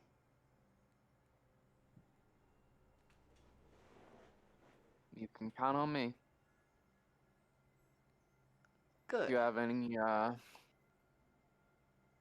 leads to find whoever's doing this Silk Route business, or am I gonna have to do all that digging? I'll start taking a look to see what's going on with that Silk Route business, but if I knew where it was at, I would need someone to go search for it for me. Whoever it is, they're tricky. Well connected. Honestly, I don't think it's anyone in the Zen ghettos. We'd know about that. That won't be easy. My suspicions? There's gotta be a Zor involved. I mean, what better way to make money than off the suffering of Mole Master's most vulnerable, you know? But from what I hear, now it's starting to affect the Zoas. Sounds like some of their delightful little children are starting to get a taste for the Silk Route. And while nothing brings me more pleasure than watching the high and mighty of this city fall on hard times, too much of that is bad for business. So keep an ear to the ground, see if you can find anything out. Will do. You put down that duelist, and I'll give you these. And he goes back and he pulls out what appear to be silvery pale, kind of like a moonlight gray slippers.